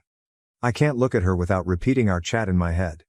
I keep wondering, if she's already so taken with him, what's preventing her from doing it anyway? Everything irritates me these days. Whether she chuckles at her phone, I worry whether he is texting her. If she gets home late, I can't help but wonder where she has been. I detest feeling this way. It's as if a giant invisible wall has formed between us, and I have no idea how to knock it down. Part of me wonders if I am being unreasonable. Maybe this is just modern relationships, and I am too old-fashioned to understand it. But the other, louder part of me feels deceived. How can I compete with a guy like Ethan? The fact that she even wants this makes me feel like I'm no longer good enough for her, as if I've already lost, and I hadn't realized I was fighting. I've been losing sleep over it, repeating the talk over and over, trying to figure out where we can go next. I am in love with her. I do not want to lose her. But I can't imagine sharing her with anybody else. I feel trapped and don't know what to do. I was told by someone, "You've already lost her, not because you did something wrong, but because she lacks the maturity to stay away from trouble." That rang true. When you find yourself attracted to someone while in a relationship, the best thing to do is remain away and let those feelings pass, rather than allowing them to develop into something uncontrolled. She is not mature enough to do it. So I'll tell her exactly what I've realized. She can remain away or do whatever she wants, after the divorce is completed. We all have to make decisions. She doesn't get to have everything. That is terribly selfish, and she used gaslighting to force you to satisfy her immature desires. I was blamed for infertility by my ex-husband and in-laws, despite normal results, so I left. Now my ex has lost everything due to his lies. I, 32F, was married to my ex-husband Jake, 34M, for 5 years. Initially, we had a good relationship. When we first met, Jake was charming, amusing, and easy to chat to. I genuinely believed I had met someone who would always have my back. But everything changed once we married. Jake's parents, particularly his mother, began pressuring us to have children almost immediately following the wedding. At first, the comments were lighthearted, such as, "When will we have a grandchild?" However, it quickly became the only topic they wanted to discuss. For reference, Jake is an only child whose parents were extremely controlling. His mother was the type of person who had a plan for everything: how Jake should live, who he should marry, and what his life should be like. While we were dating, I had no idea how much power his family wielded. However, following the wedding, it became evident that Jake had a strong desire to gain their approval for all he did. He was especially eager for his mother's approval, which produced a lot of stress between us. Around 2 years into our marriage, Jake's parents' push to have children became overwhelming. We had tried, but nothing was happening, so I went to the doctor to make sure everything was fine on my end. All of my tests came back normal, which was a relief for me. Naturally, I suggested Jake get tested as well, just to rule out any problems on his end. That's when things started to unravel. Jake refused to be tested. He acted as if I had insulted him by even mentioning it. He asserted that he wasn't the problem and refused to talk about it anymore. I was frustrated by his reaction since all I wanted to do was figure out what was going on so we could move forward. However, Jake was locked in a haughty mindset, as if admitting a potential problem on his side was impossible or shameful. As Jake continued to decline testing, I began to feel bad about myself. Even though the physicians had told me that nothing was wrong with me, his actions made me feel as if I was somehow to blame. Meanwhile, Jake's parents persisted with their intrusive questions and comments. Every time we visited them, the subject of their prospective grandchildren dominated the conversation. It got to the point where I dreaded going to family gatherings because I knew they'd just talk about having grandchildren. No matter how many times I attempted to explain that these things take time or that we were working on them, his mother gave me a condescending look, as if she was disappointed in me. Then they began making direct statements to me about how they hoped I was not the problem. At one family gathering, where a slew of Jake's distant relatives were present, Jake's mother bluntly informed me that she hoped I wasn't damaged, in a very loud voice, with a phony, worried expression on her face. I felt humiliated. Jake said nothing. He just sat there awkwardly, laughing it off as if it was no big thing. That stung more than anything. I believed he should have defended me, but instead he allowed his parents to humiliate me. When I tried to talk to him about it, he dismissed it, saying it was simply his mother's sense of humor. A few months later, we had another family meal, and Jake's mother chose to make another harsh remark. This time, she did not hold back. She went into hysterics, wailing about how old she was getting and how I was wrecking her dreams of having grandchildren. She then started screaming in my face, calling me a broken woman, and a disgrace to womanhood. Everyone stayed silent. I was horrified. I did everything I could to keep myself from saying something rude. I knew she enjoyed humiliating me in front of her family, but this was beyond uncalled for. I looked around to see if anyone had anything to say, but everyone just kept looking down at their plates. The only answer was Jake's father nodding in agreement with his wife. Jake, like the rest of his family, simply gazed at his plate, pretending nothing was going on. That was it. That was my breaking point. I couldn't believe that. Despite everything I'd gone through while trying to figure out why we couldn't conceive, Jake refused to defend me. Seeing him sit there passively, without even looking at me, let me realize where our marriage stood. That night, when we arrived home, I packed my bags and informed Jake that I was going. He hardly reacts. He didn't seem to care that I was done. He was so accustomed to his parents being the focus that he had no idea he had lost me. That only made me angry. How difficult is it to stand up for someone you claim to love? I left that day and have never looked back. Leaving was not an easy decision, but it was the best one I've ever made. After I left, I moved in with a buddy for a few months while I planned my future moves. I filed for divorce, and the process went fairly smoothly. Jake did not fight it, and we ended things peacefully. After the divorce was finalized, I focused on reconstructing my life. I returned to my profession, surrounded myself with helpful friends, and finally met someone new, my now husband, Sam, 35 million. Sam has been an absolute breath of fresh air. In many ways, he is diametrically opposed to Jake. He listens, communicates, and, most importantly, always looks out for me. We ended up dating for only a year because I became pregnant and we rushed to marry. Let me tell you, I've had a much better time with Sam in this short period than I did with Jake. Sam and I were ecstatic about my pregnancy. It meant so much more to me after everything I'd been through with Jake and his family. Now, let's look at what transpired recently. One day, while out shopping with Sam, I ran across Jake's parents in the mall. To recap, it's been 2 years since I last saw them. I was visibly pregnant at the time, and their reaction was priceless. They were stunned to say the least. They tried to be courteous by making small chat, but I could see they were shocked to see me pregnant. I'll admit that seeing their reactions made me feel vindicated. They spent years torturing and discouraging me for being unable to conceive, yet look where I am now. I hastily said goodbye and nearly forgot I had met them. Sam and I were very busy preparing for the baby, and I had no desire to linger on the past. But then, approximately a week after the mall incident, Jake began texting and calling me. Initially, I ignored them. I assumed his parents had informed him of my pregnancy and new marriage, and Jake was just being nosy. But he did not stop. I eventually opened one of his texts. He was infuriated. When his parents discovered I was pregnant, they challenged him about our marriage and why we had never had children. Jake apparently never corrected his parents when they assumed I was the reason we couldn't have children. In fact, he encouraged people to believe I was the problem. When they saw I was pregnant, they understood he had been lying to them all along. According to what I've heard, his parents were outraged when they discovered the truth. They accused him of squandering years of their lives by convincing them that they would never have grandkids because of me, when in truth, Jake was most likely the one with fertility troubles. To make matters worse for Jake, his parents had always intended to leave him a sizable inheritance. However, after finding his lies, they cut him off totally. Of course, Jake blamed me for everything. He said that if I had not flaunted my pregnancy in front of his parents, none of this would have occurred. He accused me of ruining his life because he had lost everything, even the inheritance he had hoped for. I couldn't believe he was blaming this on me. I simply moved on with my life, and it was not my fault that his lies came back to haunt him. I have not answered Jake's mails, and I do not intend to. I'm content with where I am today, and I have no desire to become engaged in his family turmoil. In my opinion, Jake dug his own hole. He would not be in this situation if he had not allowed his parents to treat me like garbage or lied to them about why we couldn't have children. I really wish Jake would stop making me feel terrible about something that is entirely his fault. Despite my intense feelings about this, I spoke with a friend yesterday and told her all that had transpired.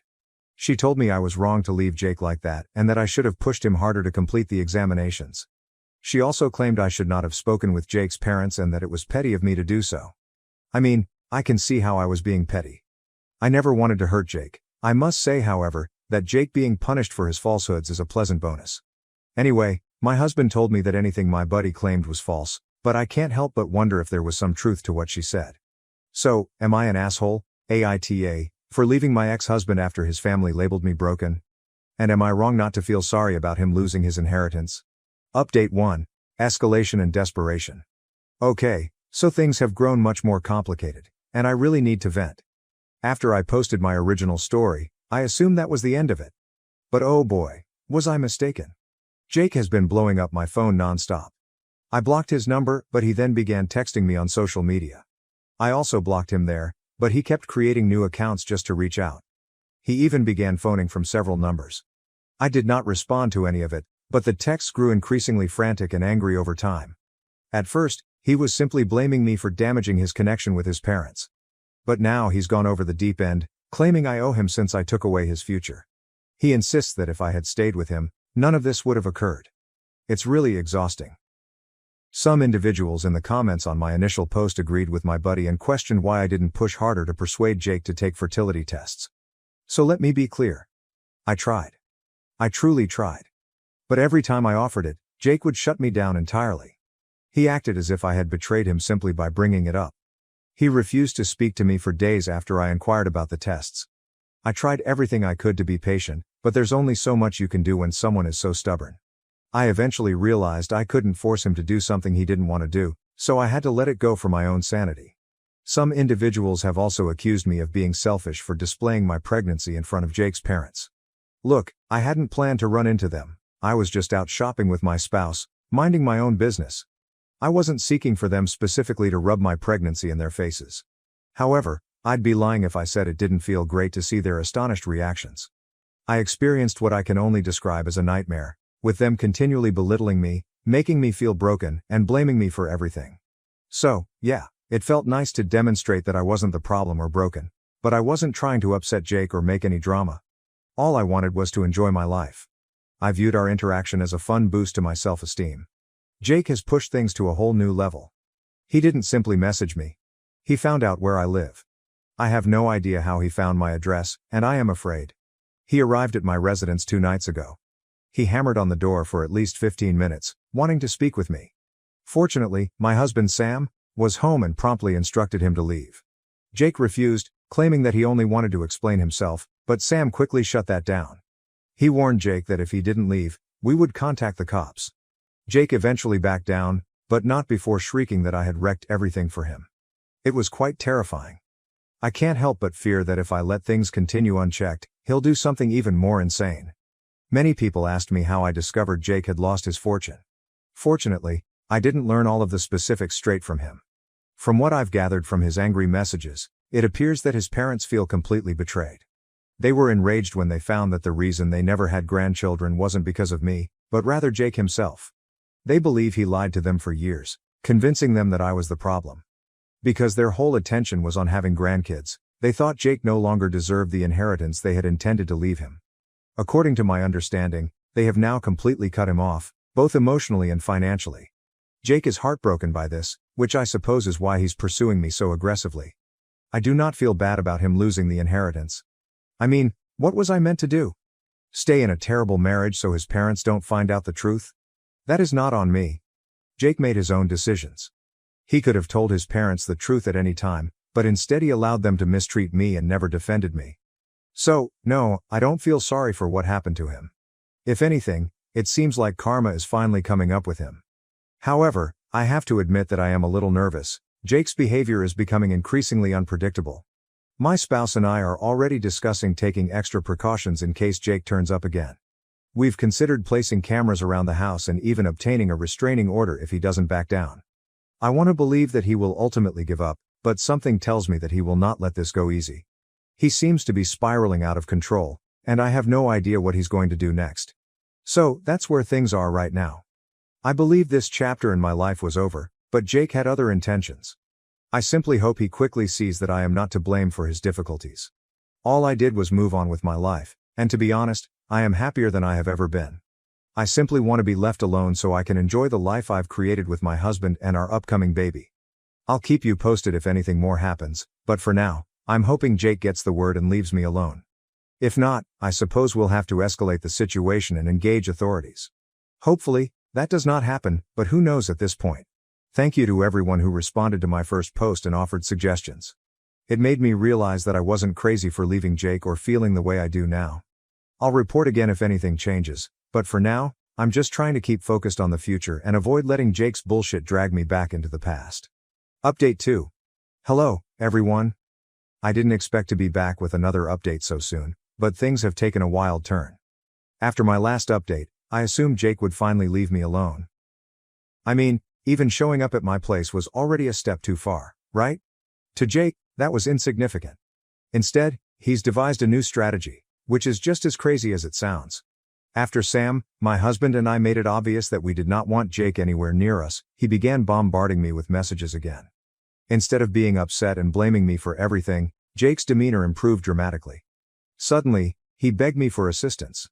He began emailing me things like, "I need you to talk to my parents, and you owe me this." He transitioned from being like a complete lunatic to requesting favors. At this point, I was perplexed but also intrigued by what he planned to accomplish. Jake is now certain that if I speak with his parents and explain everything, they will give him his fortune back. He wants me to go to them, tell them it was a misunderstanding, and somehow persuade them that he is still deserving of the riches they were planning to leave him. At first, I assumed it was a joke. There's no way he believes I'd do that, right? But he's completely serious. He acts as if I can simply wave a magic wand and make everything better for him. He even said that if I hadn't bumped into them, they would never have found out, and he'd be set for life. I couldn't believe the crap coming out of his mouth. I couldn't believe he didn't realize he had caused all of this by lying to them and treating me like garbage for years. His lack of self-awareness was both strange and frightening. It takes a lot of ego to entirely disavow responsibility for your own acts, right? Anyway, I did not react to any of his erratic texts, and he became increasingly desperate. In a matter of days, his communications progressed from begging to threatening.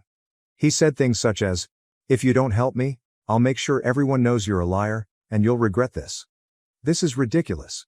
He's clearly on a downward spiral, and he's now attempting to intimidate me into doing anything he wants. Unfortunately for him, I'm no longer terrified of him. I've dealt with enough of his bullshit to know he's just talking, so I'm not getting embroiled in his family drama again. I tried to dodge him by banning all of his new phone numbers and accounts, but I have a nagging sense he will not stop. He's already come to my place once, so what's keeping him from trying again? My husband and I have discussed getting a restraining order, but we are still deciding on the best course of action. I don't want things to become worse, but I also can't continue living like this. I can't keep worrying if Jake would show up out of nowhere with new demands or threats. If he shows up again and I refuse to do what he asks, will he harm me? He's clearly spinning and not in the best of moods, so I can't say for certain that he wouldn't. To make matters worse, I discovered that Jake's parents had been communicating with some mutual friends. Apparently, they now blame me for their family's disintegration. They believe I influenced Jake into concealing the truth, and that I am the reason they are cutting him off. I'm not sure where to start with that. Everyone in Jake's life seemed to be in utter denial about who he truly is, and I find myself caught in the center of their distorted reality. Anyway, I've been doing my best to ignore Jake's attempts to contact me, but I'm not sure how much longer I can avoid the problem. I just want to concentrate on my pregnancy and my life with Sam, but Jake is making it impossible to do so. He's not just trying to get back into his parents' good graces. He's also attempting to drag me down with him, and I won't allow that to happen. I haven't decided what to do yet, but I'm thinking about contacting his parents myself, not to aid Jake, but to set the record right once and for all. If they choose to blame me for their son's falsehoods, that is their choice, but I will not sit back and let them spread rumors about me. At the same time, I'm concerned that any interaction with them will only make matters worse. It seems like a lose-lose situation. So that's where things stand right now. Jake has gone from angry and blaming me to begging and threatening, and I'm not sure what his next move will be.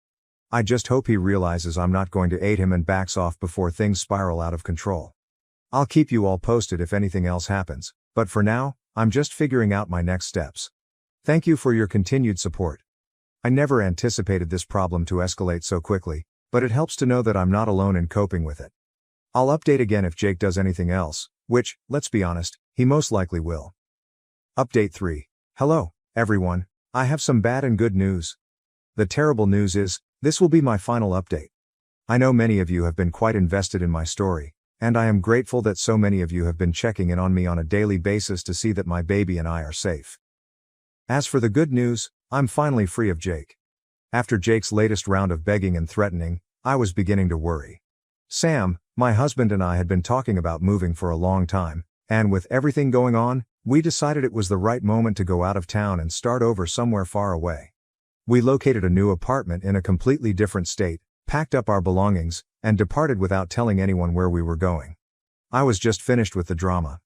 Besides, I'm pregnant and needed to focus on myself and the kid. But immediately before we departed, something happened that I can't believe. Remember when Jake's parents blamed me for everything? It appears that they chose to approach Jake personally. I learned about this from one of Jake's cousins, who later became a close friend. Clearly, the confrontation was explosive. Jake originally attempted to blame me for everything and persuade his parents to continue their hatred for me in order to reclaim his money. But Jake's parents were adamant about finding out why he wanted the inheritance so severely. They believed they had helped prepare him for life. They found him a terrific job, bought him a house, paid off his mortgage, and advised him on how to invest in good assets to provide him with financial security. They eventually learned the truth from Jake. Jake had been lying to them about his finances for years. He informed them that he was saving money, working hard, and preparing to take over the family business. In truth, he was spending all of their money on frivolous activities such as online gambling and holidays with his cronies. He never told them about it and maintained the pretense of being a responsible son, to preserve his place in their estate. When his parents learned this, they were furious. They not only cut Jake off financially, but also officially disowned him. They told him they no longer wanted anything to do with him. The inheritance he was so determined to retrieve was gone. Jake's parents apparently spoke with their family first, who suggested that withholding him an inheritance was unnecessary. The family advocated confronting Jake to hear his version of the story and maybe reinstating him in the will if he admitted his mistakes. However, as Jake's parents learnt the whole truth, any chance of reconciliation was lost. I'm not sure what Jake is going to do now, but I'm pleased it's no longer my responsibility. From what I've heard, he's trying to figure out his next move. I wish him the best of success with it. After hearing all of this, I felt a lot of comfort. For years, I thought I was the one who had failed, that I hadn't done enough to make things right with Jake and his family. But now it's evident that Jake was hiding a lot more from everyone, including me. His parents finally recognized him for who he truly is, and it feels like karma has come full circle. As for Sam and me, we've adjusted into our new house in another state and are doing well. I feel much safer now that we are away from Jake and his turmoil. We added security cameras just in case, but there has been no trace of Jake or any other strange communications. We even obtained a restraining order before leaving to guarantee that he could not follow us or try anything else. It feels great to know that he can't come after us anymore. Oh, and here's the icing on top. Jake's parents actually contacted me. I received a note from them, through the same cousin who alerted me about the confrontation, apologizing for how they had treated me over the years. They said they had no idea Jake was lying to them and were sorry for everything they had put me through. I'm not sure whether I'll ever respond to them, but it was wonderful to receive some sort of apology after everything. It's incredible how much things have changed. Anyway, I'm relieved to be able to focus on my life without the weight of all this turmoil. Sam and I are very excited about our baby, and I'm pleased we're in a quiet place now to embrace this new chapter. The last few months have been extremely difficult, but I believe we've come out stronger. Thank you again to everyone who has supported me throughout this struggle. Your comments and advice gave me the strength to keep going, and I thank you more than you know. That's all for now. I called an ambulance when my coworker fell and hit her head drunk at a work event. She got fired, and now some colleagues blame me. This got removed from AITA, so posting here. I, 27F, was at a group work training for my job this past weekend. The company put a bunch of us up in a hotel and had us attend a day-long presentation about our goals for the next quarter. For context, we're in sales, it's highly competitive, and the group consisted of mostly older employees with me being the youngest. After a full day of meetings, a few of us decided to get dinner at a restaurant down the street from our hotel. We carpooled, and when we arrived, one of the older ladies, Deborah, 50s, was already there, standing at the bar.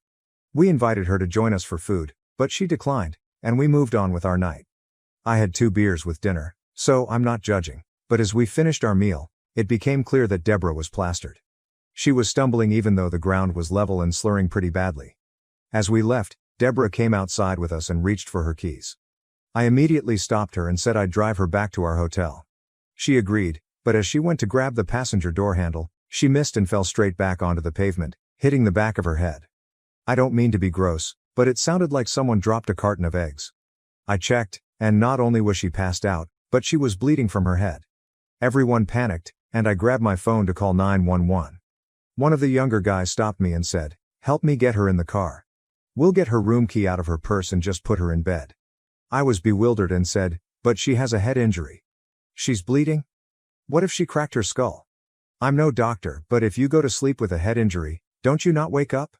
I'm pretty sure I learned that in school, and some of the other employees agreed with me, so I called the ambulance. Paramedics took Deborah to the hospital, and she survived, though she was in really bad shape when I checked up on her the next day. Here's where I may be the asshole. Our managers found out that Deborah was hospitalized for over-drinking while technically at a work function, and they fired her on the spot. Everyone also found out that I was the one who insisted on calling an ambulance.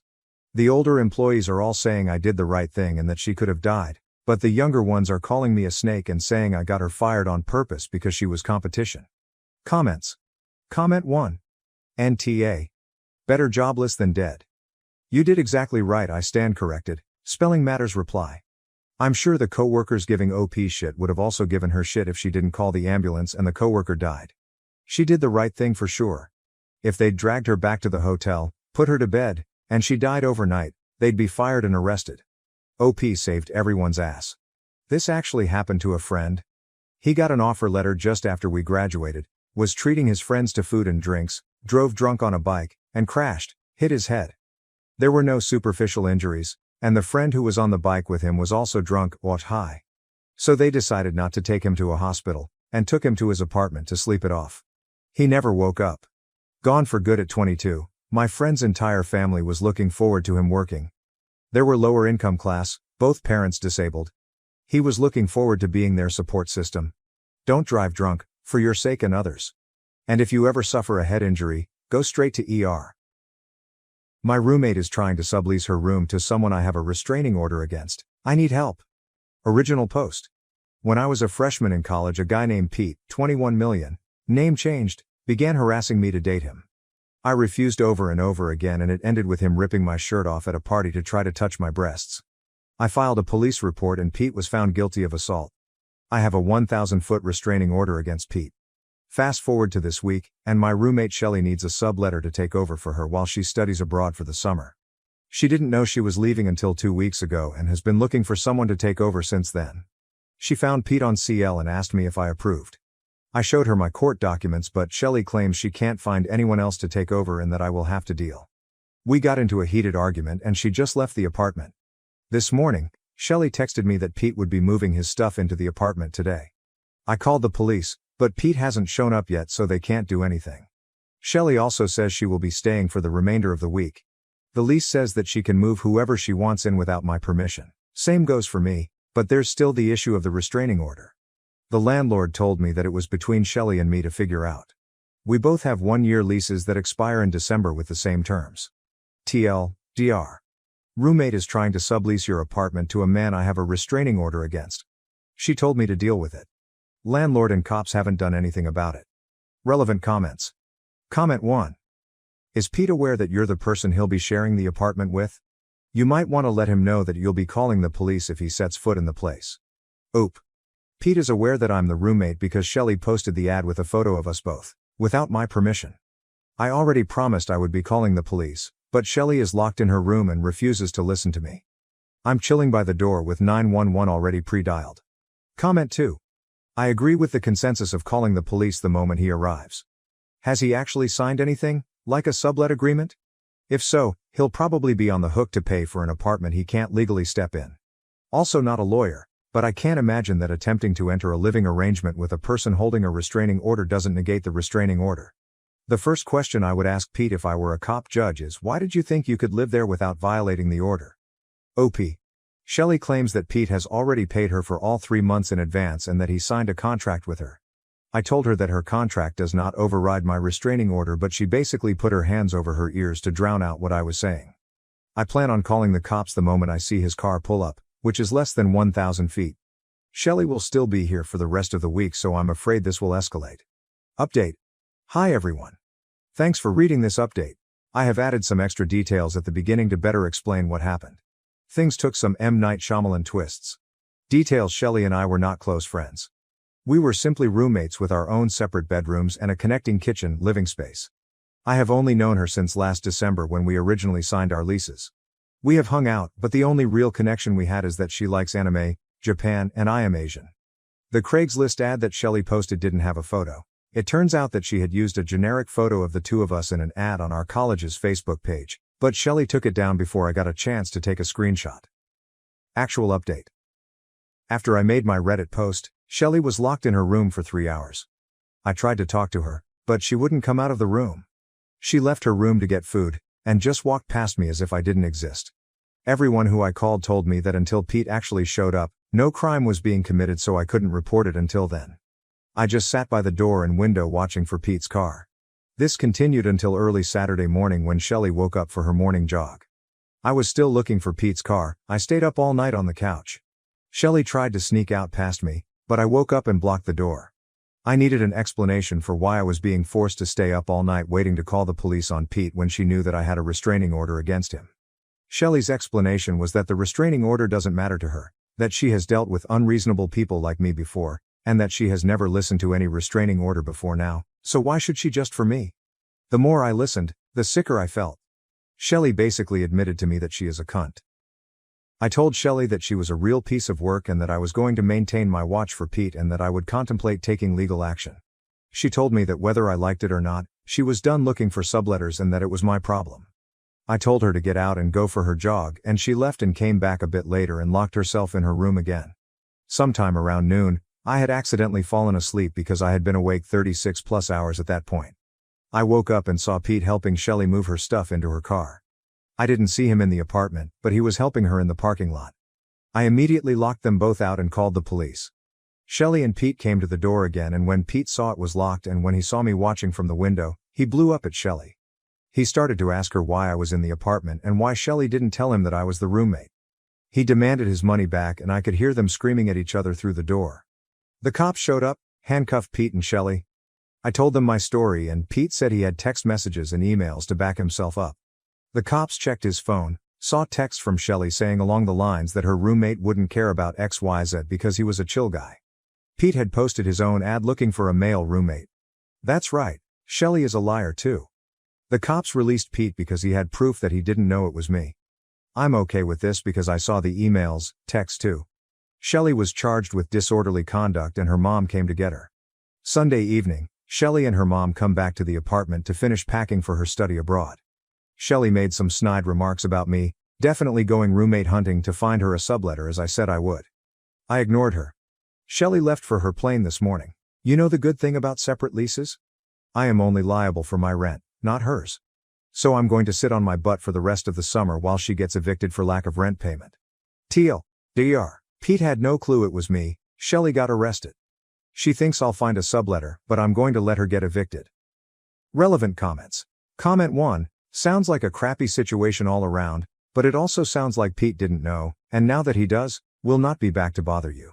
Since you are on separate leases, you should hopefully not have anything to worry about legally or financially.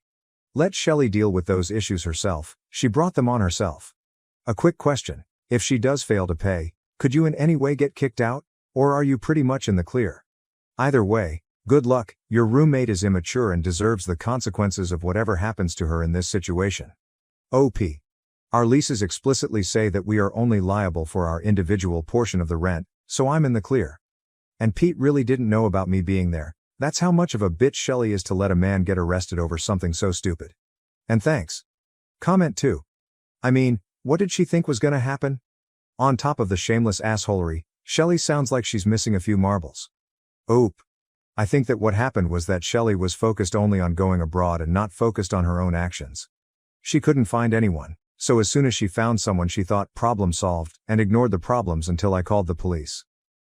Apu also had this comment, I wish she could have gotten charged with more, but she started bawling her eyes out to the police officer and he went easy on her because she looks so young. To me it's just another sign that she's an awful person because she was manipulating the cops. The lease states explicitly that I'm not liable for her rent, and even if she tries to sue me, it's my word against hers and I'm confident I would win that legal battle. Pete is staying as far away from it as he can, and he apologized to me and is trying to get his deposit back from her. My laughter at my sister's tragedy. Baby name got me uninvited, sparked a family intervention, and saved my niece. Original post, my sister is due in early January and we're planning her baby shower for early December. She decided she wanted to use my mother's maiden name, Rafferty, as her daughter's name. Not a tragedy itself, and I guess it works as a unique name. But yesterday I texted my sister that I needed to get the custom items with my niece's name ordered ASAP so they would arrive in time for the shower. My sister then let me know they're going with an alternative spelling of Rafferty. I texted back, an alternative spelling? Of our mother's maiden name?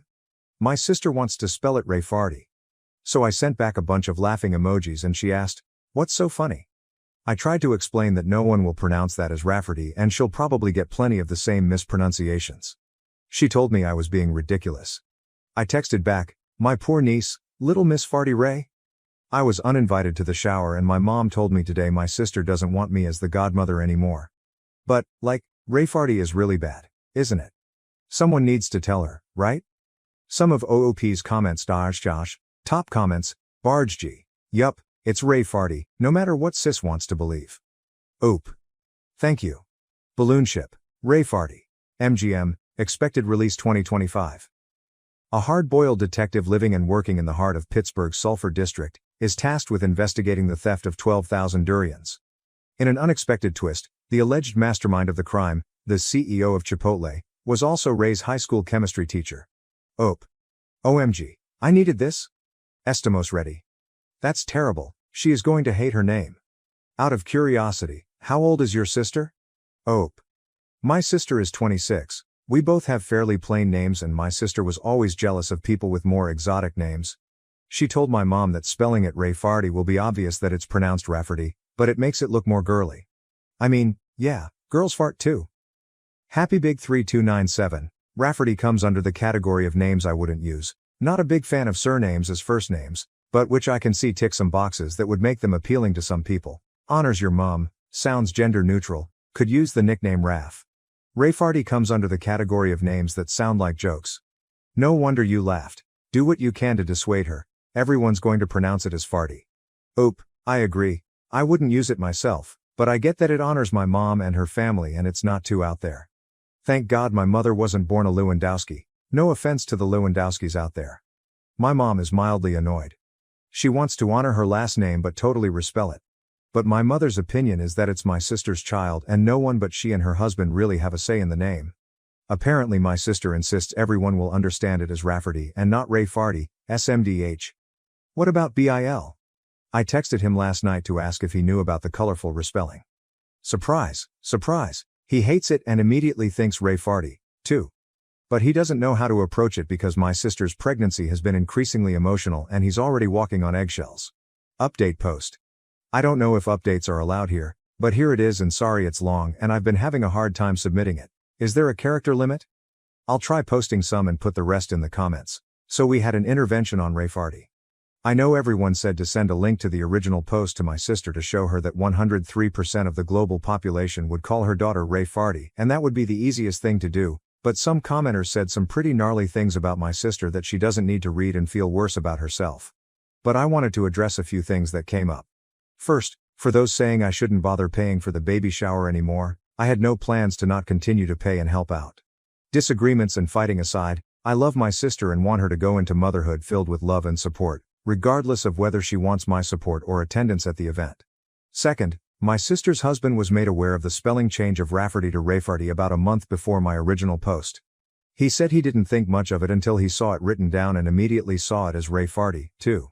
He said her emotions had been getting worse throughout the pregnancy, and he didn't know how to approach her about going back to the original spelling. He had hoped that once she gave birth, all the hormones would somehow leave her body, she'd come to her senses, and it would be a non-issue. Third, a lot of you were lumping my mom in with my sister and said some pretty horrible things about her too. All my mom knew was from my sister calling her to complain that I laughed at her for slightly changing the spelling. My mom just assumed it was a minor change like Rafferty until I told her to grab a pen and paper and I'd spell it out for her. Once she saw it was Rayfarty, she was team save this child. The rest of the saga is in the comments. Continued. The rest. Now for those of you who told me I didn't have any tact and my reaction was mean, my reaction was because 1. People would call the poor girl Ray Farty her entire life for the sake of my sister being quirky. 2. Pregnancy brain aside, surely my sister would realize her child will be called Ray Farty once it's pointed out, have a laugh, change her mind, and this will end up being a funny story to tell at her daughter's future wedding or something. And 3. My sister is a bit of a joker, so I also initially thought she was just pulling a prank or joking. But if she was joking, she took the joke really, really far. She spent $400 on a mural painted on one wall in the nursery. She wanted to debut the finished nursery to everyone at the baby shower, including her husband, who was forbidden to see it beforehand, that had Ray Farty incorporated into it that now needs to be repainted. She also bought herself a birthing gift? Is this even a thing?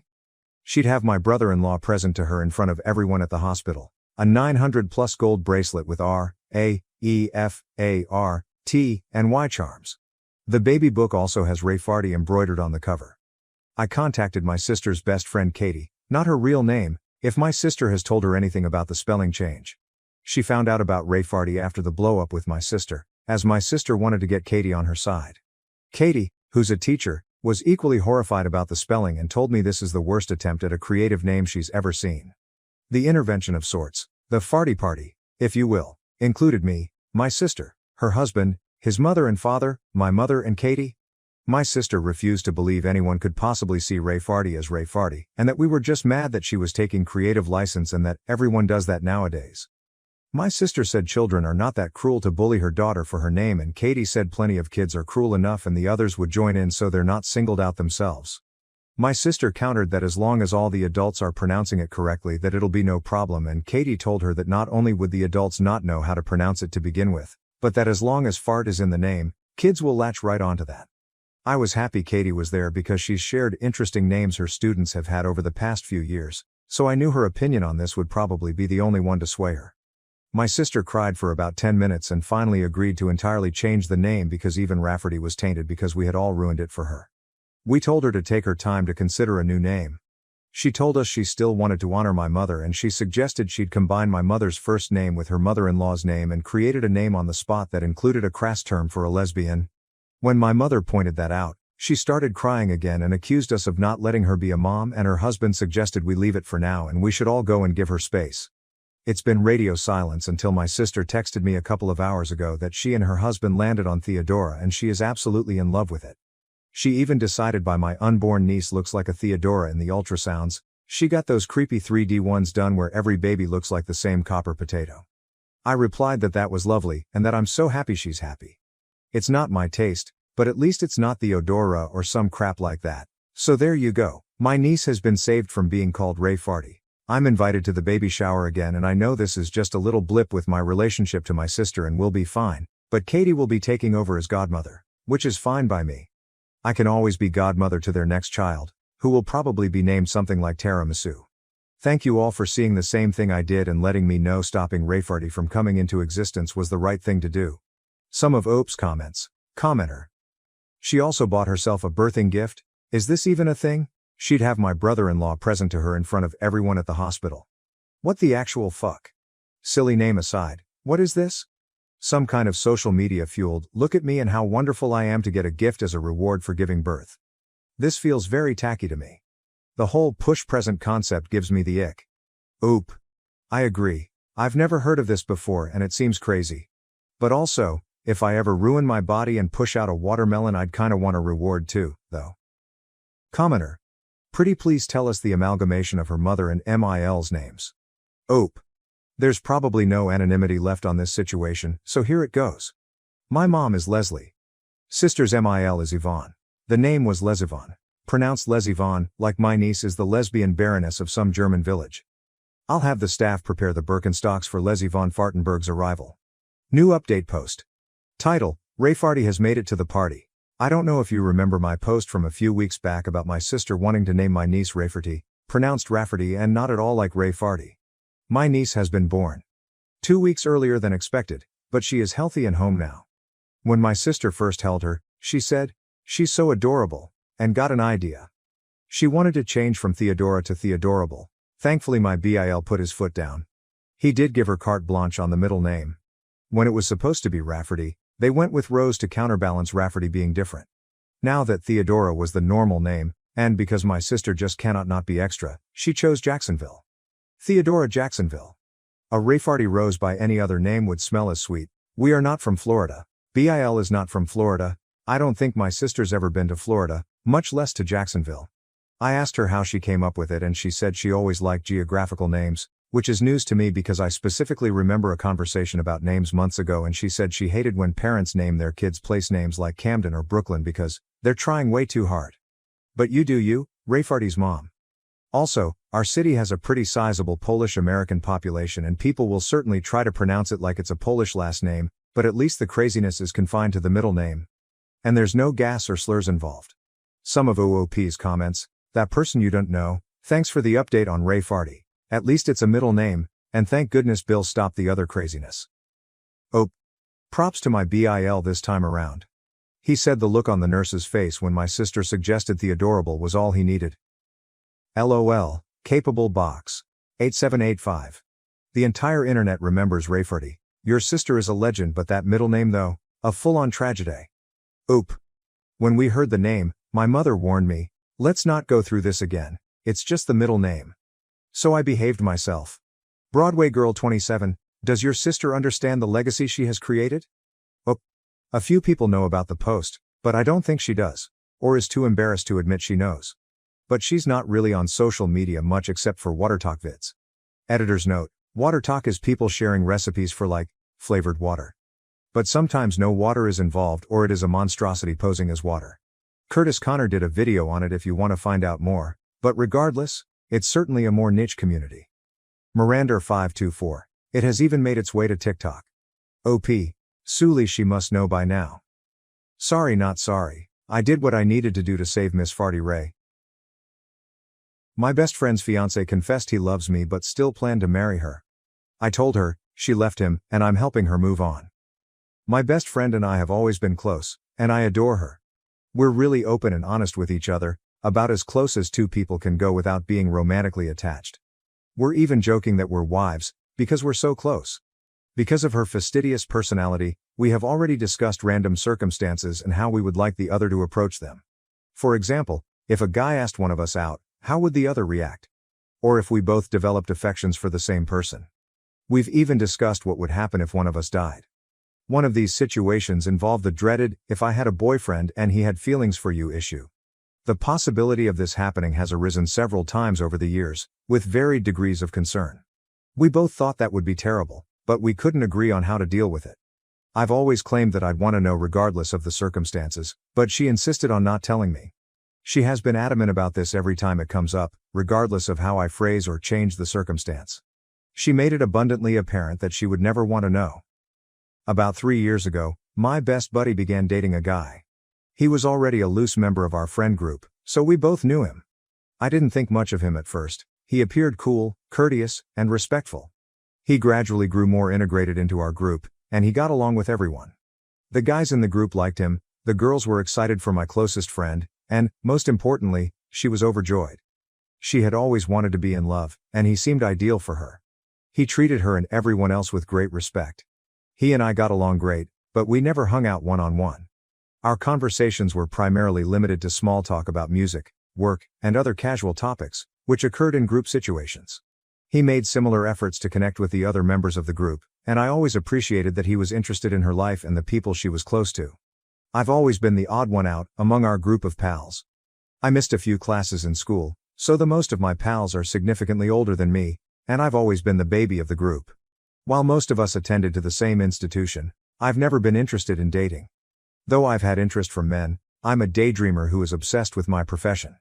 My future goals do not include children, and may not even include marriage. The idea of love appeals to me, but I've always been content with myself and have never felt compelled to seek it out. This resulted in an ongoing joke among our friends about me dying alone, surrounded by dogs. It was innocent fun, and the guy joined in on the jokes. Over time, I observed that he was particularly concerned in my love life, urging me to follow my goals and take my time. My best friend always did the same thing, so I didn't think much of it. Until about 4 months ago, I met a man, 25 million, who utterly swept me off my feet. We'll call him Max because that is his name. It was very unexpected, he just swooped in, and we've had a lovely, fairy tale-like romance. Because of my lack of experience with relationships, I've spent a lot of time discussing my sentiments with my best buddy. She's pleased for me, offers advice, and is usually quite supportive. Her fiancé, let's call him Guy, is often present during these chats and occasionally contributes. Everything seemed wonderful and awesome until Guy started acting strangely. We'd be hanging out as a group, and I'd relate a tale about Max. Guy would suddenly act strangely, informing me that seemingly typical things Max did were red flags. For example, when Max unexpectedly came up to take me stargazing late at night, which I appreciated because I enjoy surprises and work in astronomy, Guy went on about how hazardous it was for me to go alone, blah, blah. Guy has always been polite, supportive, and considerate to others. His judgment is so respected that my best friend began to question Max's intentions solely because Guy expressed doubts. Meanwhile, all of my other pals thought Max sounded fantastic and dismissed Guy's conduct as strange. During this time, Guy told me that he planned to marry my closest friend. I was ecstatic for them and pledged to keep it a secret. He told me because he wanted advice on the ring and how my best friend wanted to be proposed to. Everything appeared fine until it wasn't. The tipping point occurred when Max met my friends for the first time. Everyone liked him, and he appeared to get along with everybody. Max and Guy were speaking off to the side when Guy abruptly dropped his drink on the table and walked out of the pub. My best friend became perplexed and pursued him, while I approached Max to find out what had happened. Max appeared shocked. He told me that Guy had been performing the big brother thing, which he had learned from a number of the guys in the group. The majority of them were joking around, but Guy was much more serious. He stormed out after Max expressed how serious he was about me. Max told him that there was no need for concern because he would never injure me. Later on, Max speculated that Guy might be envious. I was hesitant because Guy had never done or said anything to indicate that he had affections for me. He'd always treated me the same as the rest of the group, despite the fact that we spent more time together because I frequently visited him and my closest friend's house. I decided I'd had enough of the stress and messaged Guy. First, I inquired if he was okay. Then I stated I hoped things was okay amongst us all. The conversation went as follows. My response: "Is everything okay? I hope we're good." The gentleman: "It's not cool, I don't trust that guy." You: "Do you mind if I ask why not?" Specifically: "No one else has bad vibes, everyone even invited him to the beach tomorrow." Guy: "What are you saying?" He looks at you funny. "I can't explain it properly. You've known me a while. You know I have your best interests at heart, trust me on this. I understand that you can't help but get bad vibes, but no one else does. I'm sorry, but I need more than trust me to go on. While I appreciate your concern, I'm capable of making my own mistakes, and I don't think this is one. It would mean a lot to me if you could try to get along with him to make it easier for him to fit in. I plan on keeping him around for a while, and, best friend, wants to do double dates and stuff. You're going to run into him eventually." Guy replies: 1. Double dates sound lame. 2. Even if they didn't, I don't want him to come. I say: 1. Take that up with your lady. 2. Do you really not like him that much? He responded: "Okay, he seems alright, but kind of weird. How can a theater kid be so alpha? It's more that, I'm jealous." My response was: "I resent the notion that theater guys can't be manly. But also, the group is really tight, and everyone really likes you. You've been one of us for years now. Max got a lot of attention tonight because he's the new guy. I'm sorry if you felt excluded, but I promise it's really not like that." He didn't respond for a long, then sent this. He said: "I've been thinking very carefully about how to phrase this message. I don't want you to think I don't love best friend, because I do, very much, but I'm also in love with you and have been for about 2 years. When I realized, I thought about breaking up with best friend, but you were always so in your own world. I thought I'd never have a shot anyway, especially if I was your BFF's ex. I pushed it down and lived with it. It was hard, it sucked. I got over it, Kai. I figured that if I couldn't be with you, I could at least be happy with best friend, and close to you. Then you met Max, and watching you begin to fall in love with him was the most difficult thing I've ever had to do. I know this is cliché and theatrical. I know it's wrong, and I should just not say anything about him, but I genuinely feel sick when you talk about him. I can't tell you how much I wanted to strike the guy last night, and then how bad I felt about it when I learned he was actually a nice guy. I believe the only thing worse than you being with another guy is you being with another guy I like. Sorry for offloading this onto you. I know it's unfair to do this now. I do love best friend, you know I do. I want to marry her. I would rather you didn't tell her, but what happens next is up to you, I guess. You. If this is a joke, it's not funny. Can you please tell me the truth?" He replied: "Sorry, but that is the truth. What are you going to do?" I have not responded to him. He then sent me a few more texts, asking what I was going to do. I said, "I'm thinking." Small edit. Since I posted this, he has sent several more messages wondering what I was going to do. I told him I hadn't made up my mind, but I also made it apparent that I didn't reciprocate his feelings. I am devastated, and my feelings are nothing compared to how best friend would react if she knew. I want to tell her so badly. I know if I were in her situation, I would want to know. The last thing I want is to marry someone who isn't open with me about something like this. But when we joked about this situation earlier this year, she insisted she didn't want to know. I understand it is not my responsibility, but I still feel bad.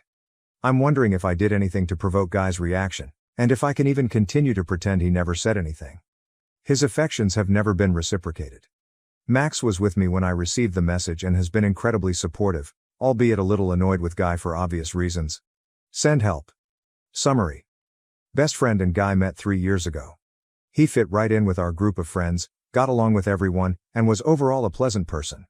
Life continued on. They moved in together, and I was overjoyed for her.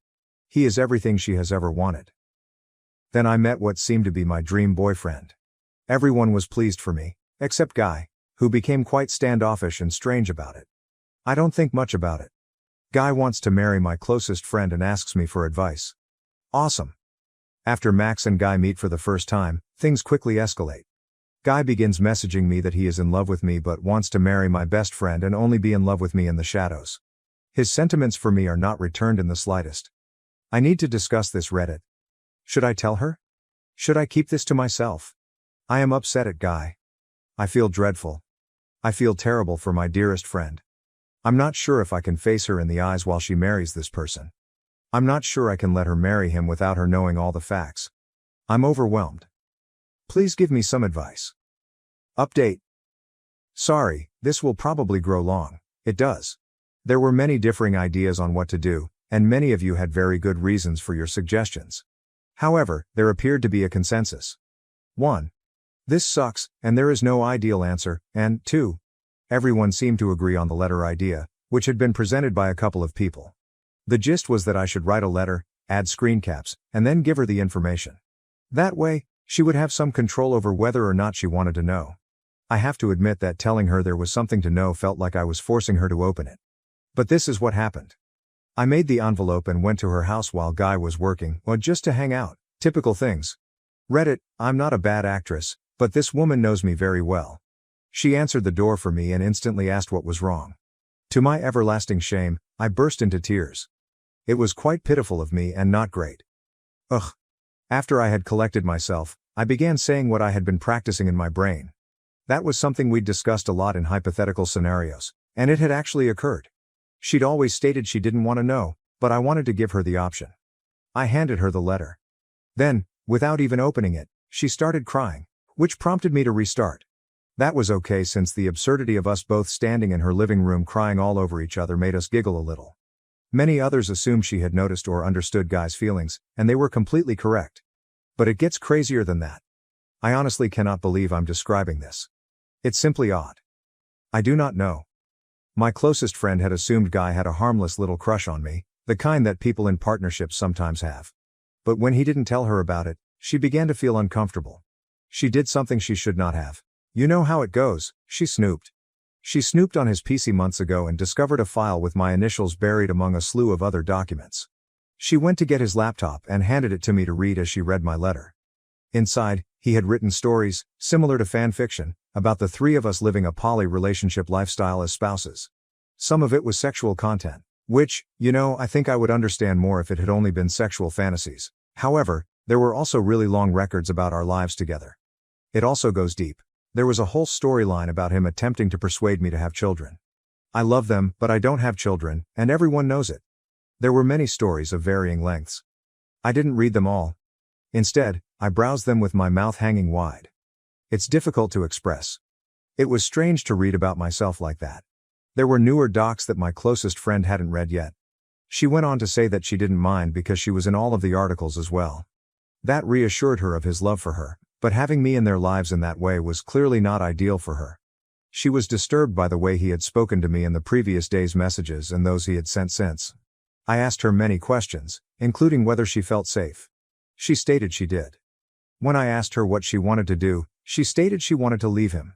She also apologized for not informing me earlier. While it bothers me that she didn't, given what transpired later, I've basically forgiven her and put any discussion about it on hold. She doesn't need it right now. I've been so glad that she wasn't upset with me for busting her bubble and was more concerned about her that it appears to be a secondary issue. This was not one of the things I expected to happen during my vacation. The subject then moved to me being concerned about her safety. While he does not appear to be dangerous, his conduct is quite compulsive, And he is clearly irritated that his fantasy is growing more and more distant from reality with Max in the picture. I'm also concerned about Max's safety. I'm not sure if I'm being rational or paranoid. She continuously assured me that she felt absolutely protected. She claims he has never done anything but this, which is a red sign, but she still wants to leave. She is naturally cautious, so she is taking extra precautions. Then she stood up and began packing her bags, giving me normal, business-like orders on what items she wanted me to gather from around the home.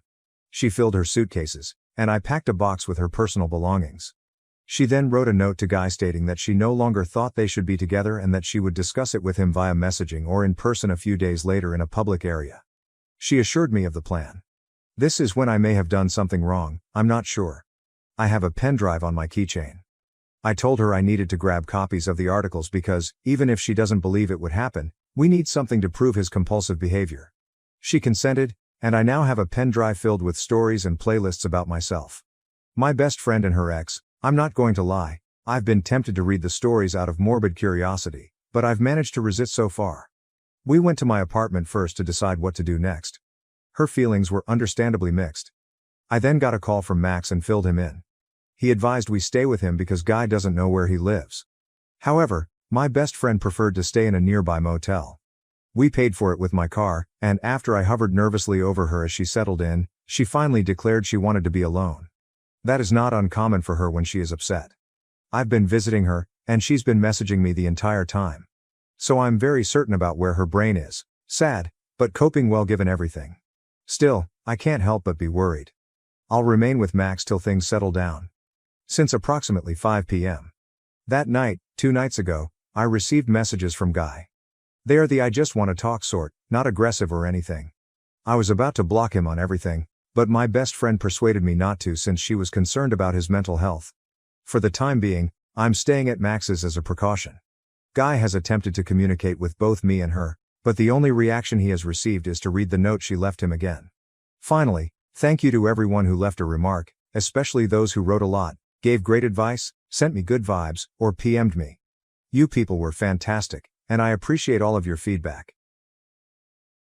Karen and her husband attacked me and stole my PS5 from my trunk, despite the fact that the box contained coal. An entitled Karen attacked me in the parking lot and grabbed what they thought was a brand new PlayStation 5 from my trunk. Unfortunately for them, in an unusual twist of destiny, what they stole was full to the brim with coal. I had every intention of giving it as a joke gift, and I've never felt better about getting back at someone in my life. This is what occurred. To provide context, my wife and I have a secret Santa custom that we follow every year.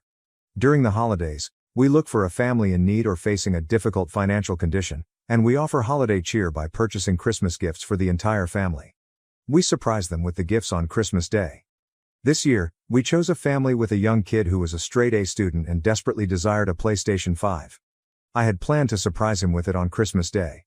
Another thing I discovered while gathering information about the family was that they had a Christmas ritual of delivering gag gifts and playing pranks. Naturally, I decided to participate in the fun.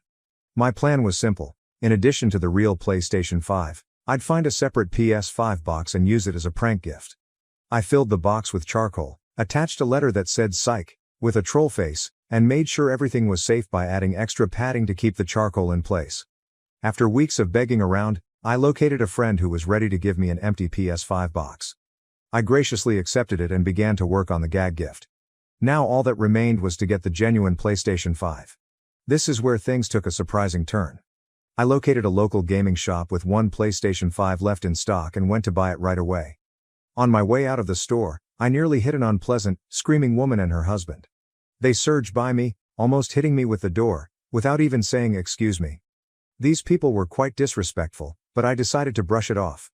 When I got to my car, I placed the new PlayStation 5 behind the driver's seat. Before leaving, I wanted to get some Gatorade from the cooler I kept in the trunk. While retrieving it, I spotted the woman from before, with her husband in tow, approaching me quickly from the corner of my eye. The entitled Karen exclaimed, "Hey, excuse me, sir?" I cautiously turned my head to face her and her spouse. Can I help you?" I asked. "Are you the guy that bought the last PlayStation 5? The spouse inquired.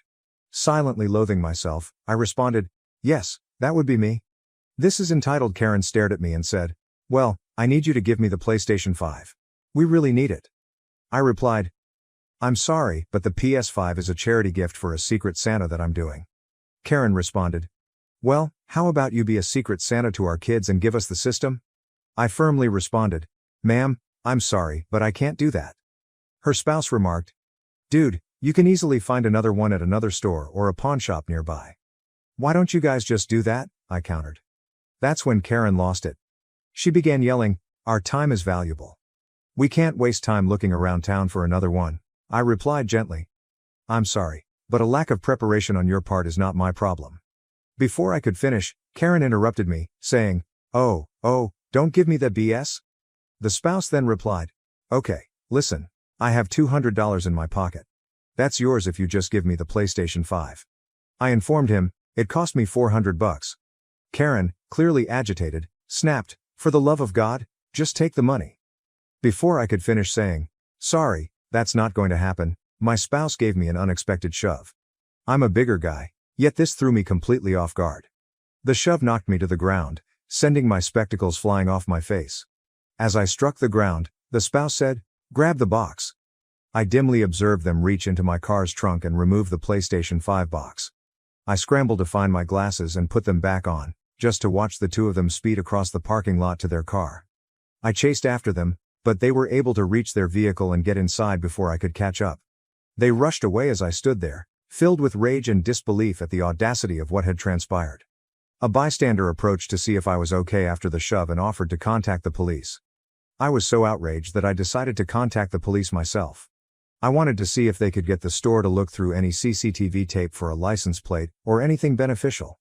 As I unlocked my car door to get my phone, I noticed something tucked in the back seat. The PlayStation 5 I had just purchased, still in its bag with the receipt.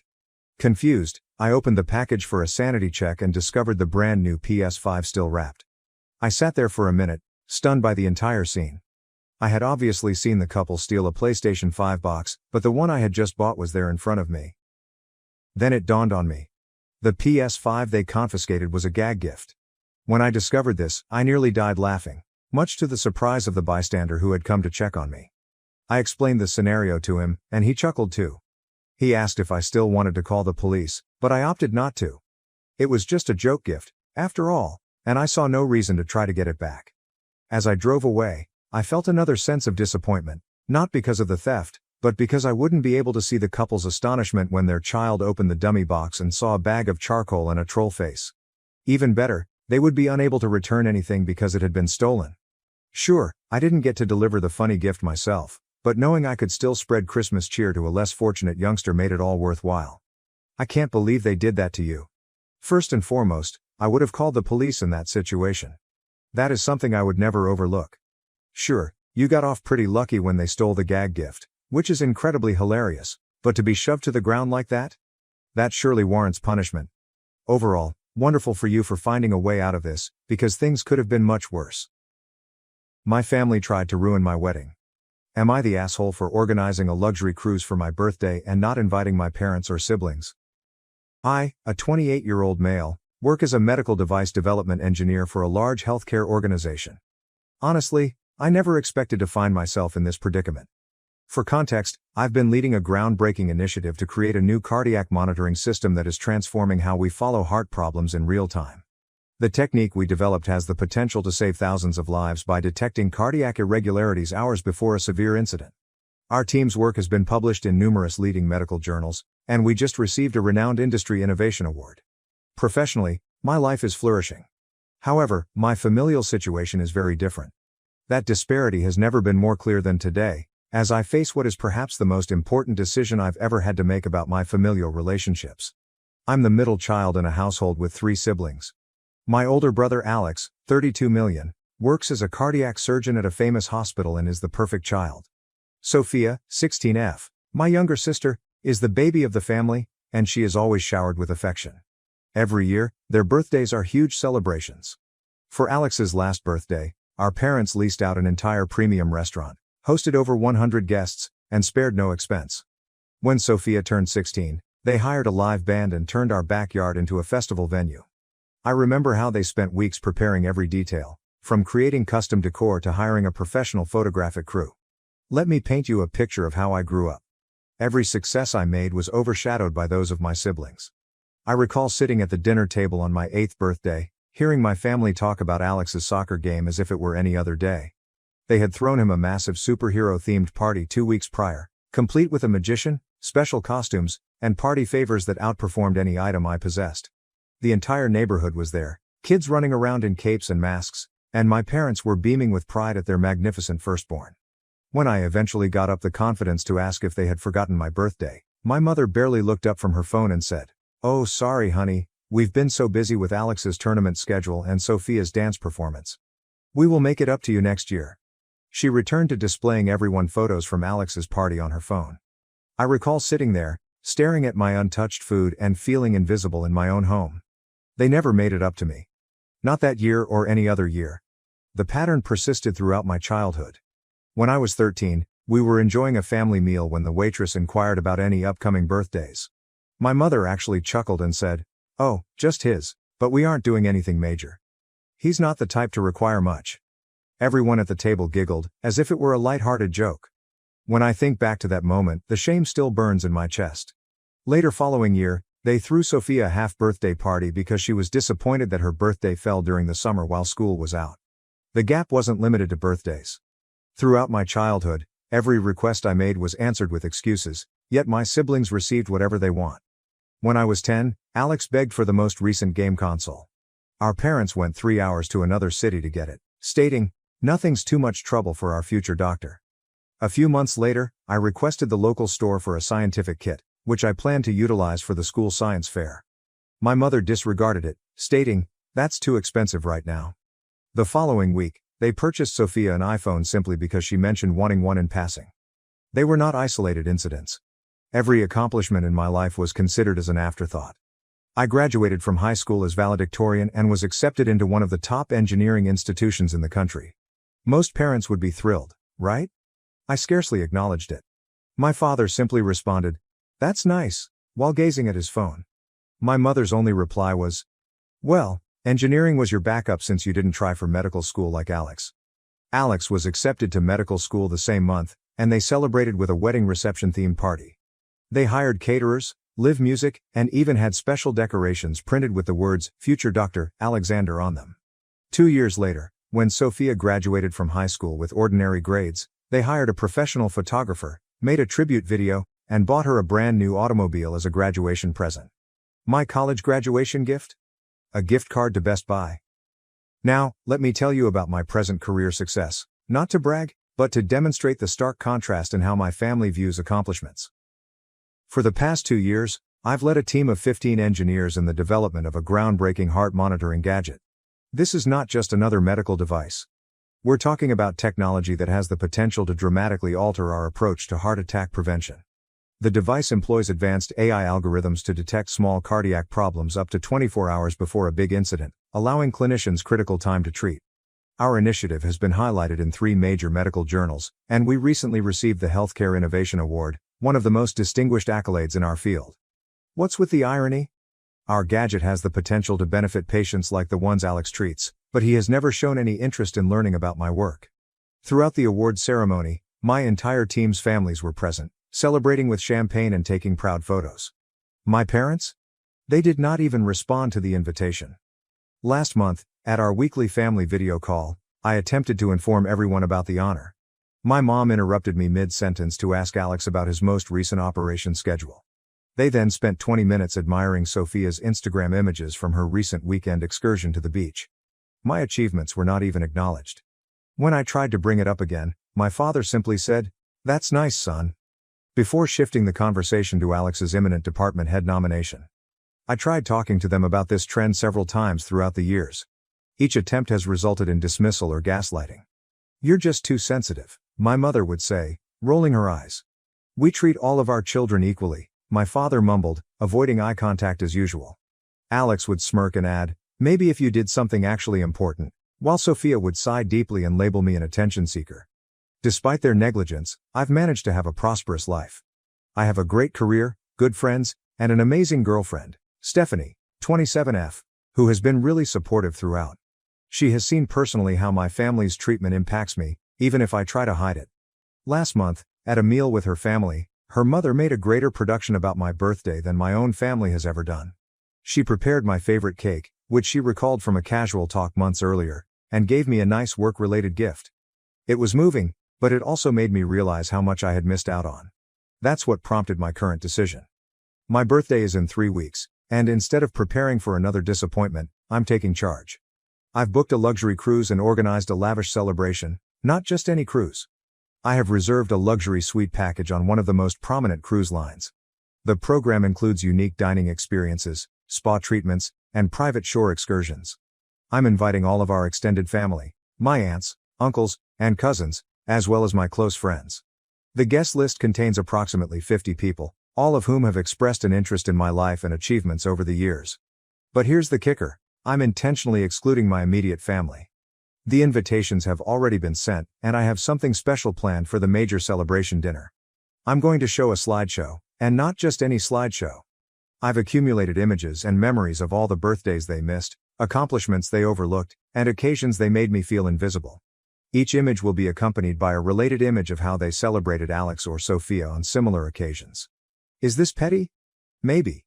But it feels necessary. I've also prepared a presentation about our medical gadget project, not to brag, but to demonstrate what I've accomplished while my family was too preoccupied with Alex's medical career. The gadget has already been licensed for clinical trials, and preliminary findings indicate that it could lower cardiac death rates by up to 30%. This might potentially save thousands of lives. The word spread through the family grapevine, and the emotions have been intense. My Aunt Susan, who has always been more aware of family dynamics, immediately responded yes, and called to say she is proud of me for sticking up for myself. Several cousins have also offered their support, stating that they have noticed how I have been treated over the years but were unsure how to handle it. However, not everyone has been supportive. Some relatives describe me as petty and immature. My mother has been blowing up my phone, leaving voicemails alternating between guilt-tripping, "How could you do this to your mother after all we've sacrificed for you?" and threats. "You'll regret this behavior, young man." My father wrote his normal passive-aggressive text about how I am tearing the family apart and creating unnecessary drama. Alex called me childish and advised me to grow up and accept that some people just achieve more in life. Sophia wrote a cryptic, hostile social media post about attention-seeking behavior and toxic siblings who can't handle others' success. But my friends and Stephanie absolutely support me. My best friend from college, who has seen my family dynamics for years, said something that really resonated. "Sometimes it takes a great act to disrupt destructive patterns.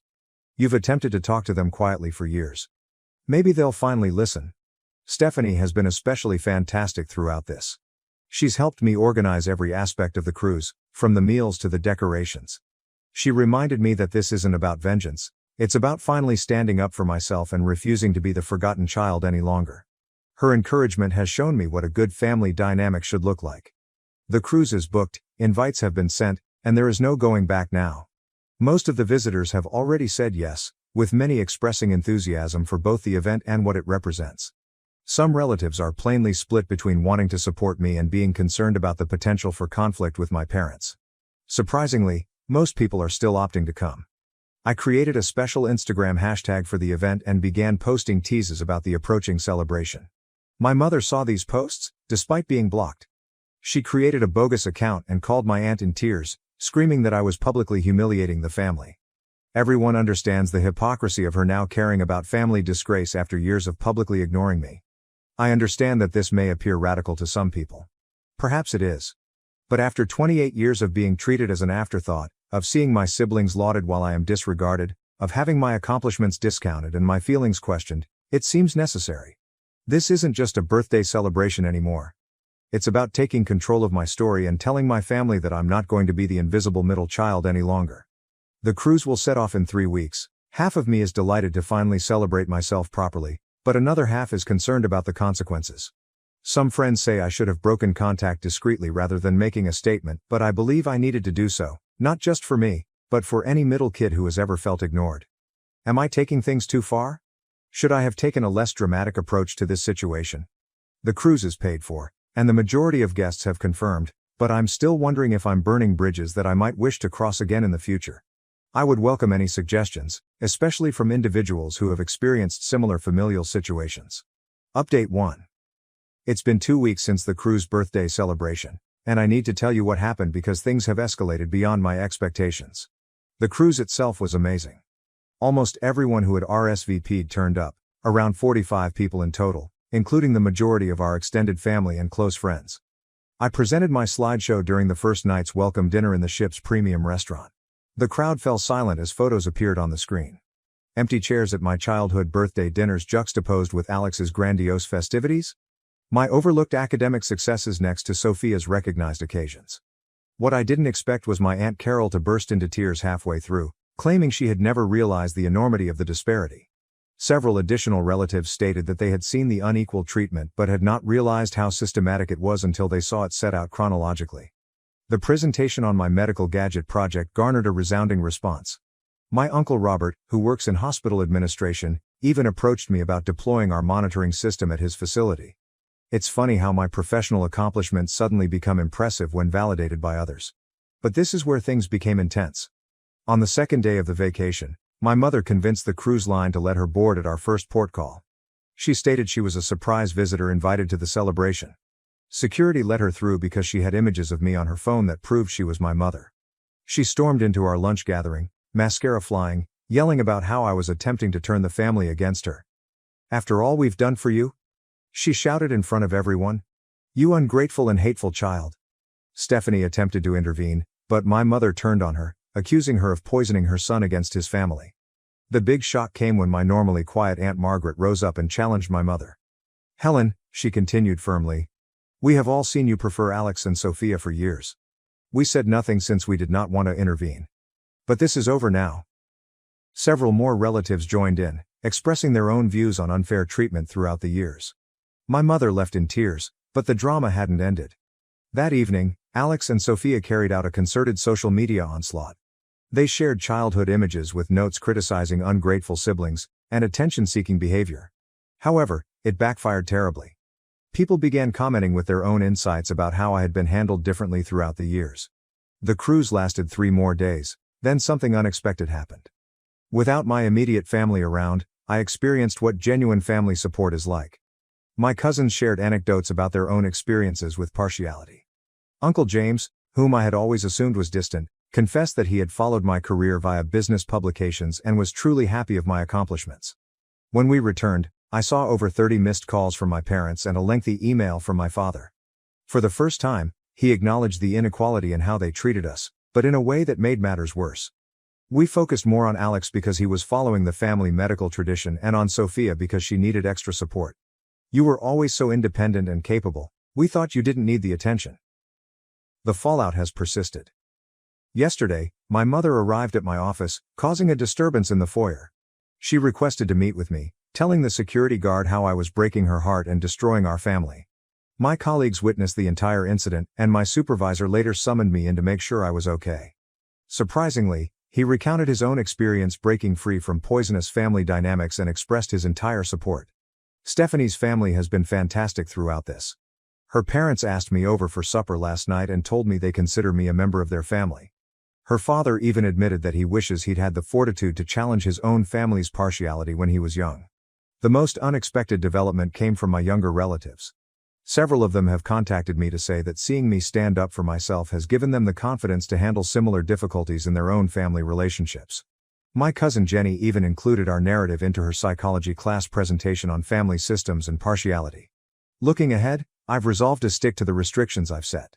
I'm not fully cutting off touch, but I'm no longer willing to be the forgotten child. I've blocked my siblings on social media and created email filters for my parents. My new policy is simple: I will only interact with family members who respect me and acknowledge their previous behavior. Stephanie and I are considering moving in together, possibly to a different city where her employer has an office. The distance may be beneficial, allowing everyone time to process and reflect.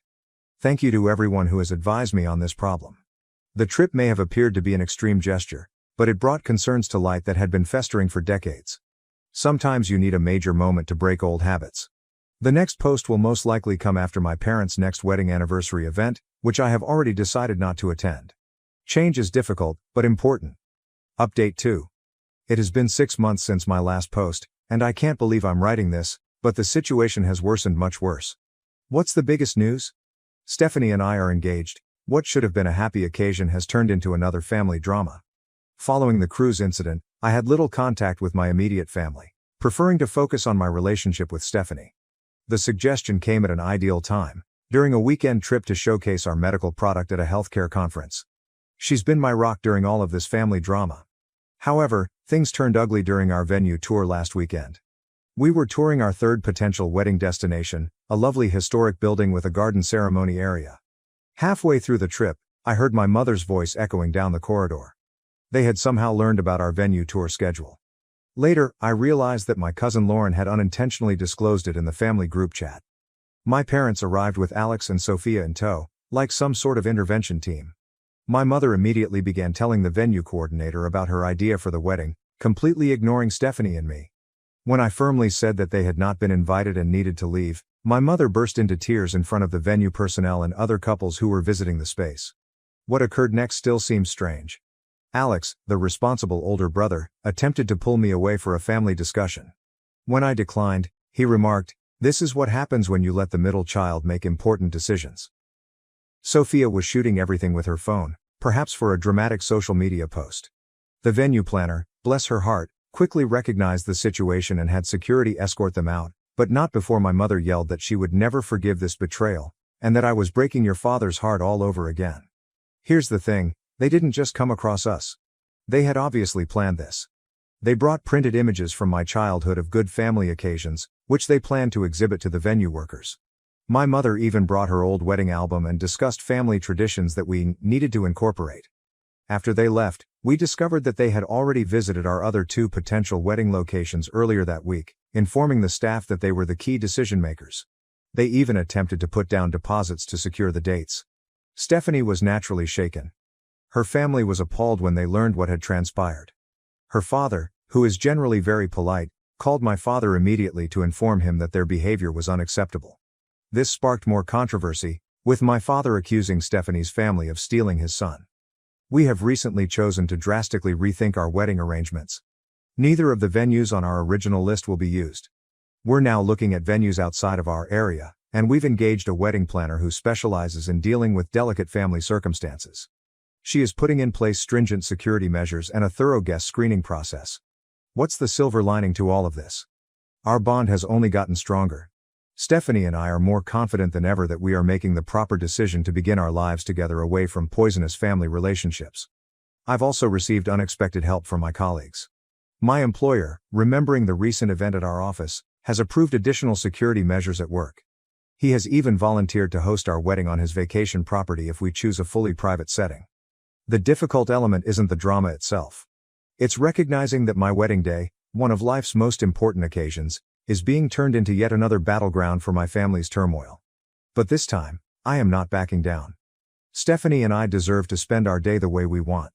We're going forward with our plans, but with increased security and an extremely selective guest list. Our wedding will be a celebration of love and happiness, not just another stage for family drama. Update 3. It's been 3 months since my last update, and I'd like to explain what happened at our wedding. This will be my final update since, following what happened, I've made a definitive choice about my family relationships. The wedding day began nicely. We found a stunning private estate 3 states away, hired security, and implemented stringent guest screening. Stephanie looked amazing, and our closest friends and selected family were present to support us. The morning preparations went well, and Stephanie's family made everyone feel loved and included. Despite all of our efforts, my mother was able to enter just as the officiant was about to begin the ceremony. The doors flew open, and my mother dashed down the aisle, my father trailing behind her like a reluctant shadow. What came next was bizarre. Instead of the standard "I object" moment, my mother launched a full-fledged show about how ungrateful I was. She had prints of family portraits, which she began handing to stunned guests as a bizarre wedding favor. What truly crossed the line was when she turned to Stephanie and remarked, "Good luck on this one. He's been bitter his entire life." But this is where things changed. Instead of letting this wreck our day, I finally mustered the courage to speak all I'd been holding back. I came up and quietly informed my mother. "This is not about you. It never was. This refers to your incapacity to love your children equally. Today is not about the past. It is about my future with Stephanie." The security team moved to escort my parents out, but my mother had not finished. She turned to the guests and began divulging sensitive family facts, attempting to embarrass me. That's when Stephanie's father intervened. He stepped between my parents and us, with serene power, saying, "You have made your point. Now, leave my children alone. The term children had a strong impact. In that moment, I understood I'd discovered what I'd been hunting for all along, a family willing to adore me. After being escorted away, something unexpected occurred. Several guests, even distant cousins who had watched my family's behavior over the years, spoke up to express their observations. My cousin's wife, a family therapist, discreetly informed me that my mother's behavior exhibited classic indicators of narcissistic family dynamics. We proceeded with the ceremony, which was magnificent. Stephanie's brother delivered a heartfelt tribute at the reception. He discussed how family is more than simply DNA, but also about individuals who celebrate your accomplishments and support you during difficult times. The next morning, my father called. For the first time in his life, he admitted their favoritism, but in a way that made everything plain. He responded, "We only pushed Alex and Sophia more since you were so capable on your own. You must understand, it was easy to concentrate on them." That was it. That admission of taking the easiest road rather than being fair parents solidified my decision. I'm done trying to understand or repair this connection. I'm over expecting they'll change or suddenly become the parents I needed. I have officially changed my phone number. Our new house address is not listed. I took a promotion that puts me in charge of our company's West Coast expansion, which means we'll be moving across the nation. Stephanie's employer also has an office there, and her family has already made plans to visit. The medical device initiative continues to save lives. Last week, we received statistics indicating that our technology had avoided over 200 possible cardiac incidents. Alex still works at the same hospital that rejected our device implementation proposal, which is ironic given that it could have helped his patients. Thank you to everyone who has been following my story. Your support gave me the courage to speak up for myself and set boundaries. To anyone dealing with similar family dynamics, you deserve to be honored, you deserve to be seen. Sometimes the family you choose is more significant than the one you were born into. This will be my final update because there is nothing else to say. I'm not angry anymore, I am not hurt, I'm just finished. My new family, Stephanie, her family, our friends, and those who truly care about us, is my primary priority right now. Walking away from a situation is sometimes the healthiest option. It is not about vengeance or punishment. It is about choosing serenity, joy, and surrounding oneself with others who actually appreciate your existence. My kids sided with their unfaithful mom, took jobs from her new husband, excluded me from their weddings, and cut contact for 8 years. 8 years ago, I, 56 million, discovered that my wife, Marie, 52F, was cheating on me with one of her college acquaintances. When I eventually caught them, they'd been having an affair for about a year. When I found out, I immediately moved out of my house and filed for divorce. We had previously been having problems in our marriage because she didn't think I was making enough money as a high school baseball coach. Despite my best efforts, she continued to moan about everything. We fought constantly, and in my mind, filing for divorce was not a tough option. Our 2 children had already moved out by that point, so I had no reason to stay. Unfortunately, the divorce destroyed my relationship with my children as well. For whatever reason, they resolved to support their mother. Initially, they attempted to persuade me to be kind with her because she had been a stay-at-home mom for a long period. They attempted to tell me that she must have been tired with her monotonous life. In addition, after they had moved out, we began squabbling over everything. Naturally, she was dissatisfied, and I was having financial difficulties.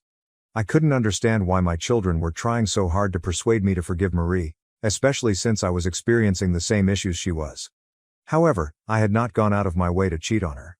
In fact, after every disagreement we had, I would try to make amends and make her feel special in some way.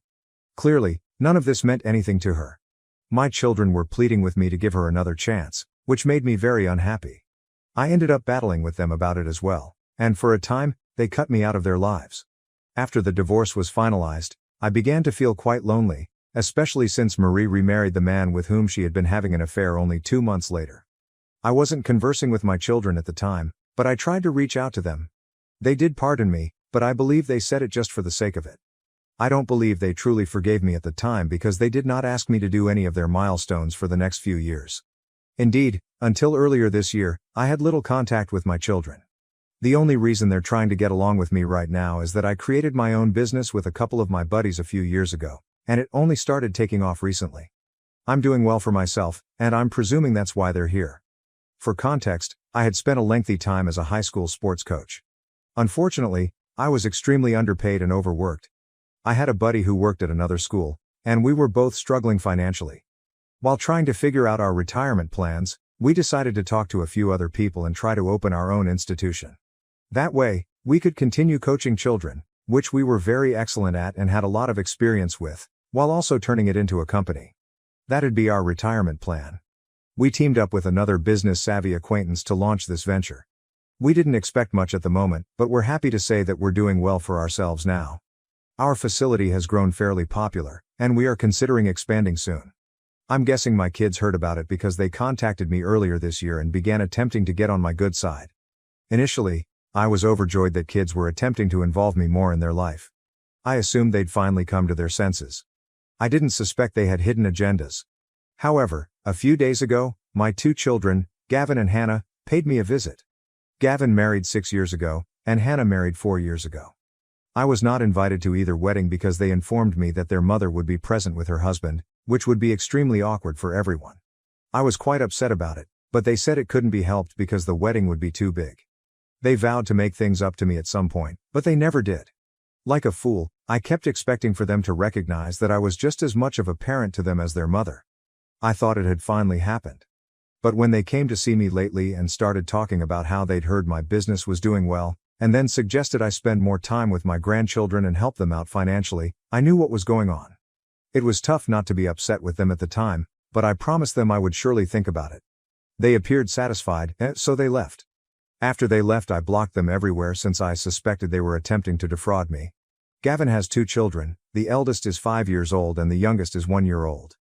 Hannah's daughter was born 6 months ago, as far as I know. Guess what? I have not met any of my grandchildren yet. My first grandchild was born 5 years ago, and I still haven't met him. Of course it hurts.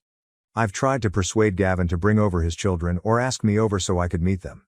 When Hannah's baby was born, I attempted to meet her as well, but they consistently declined.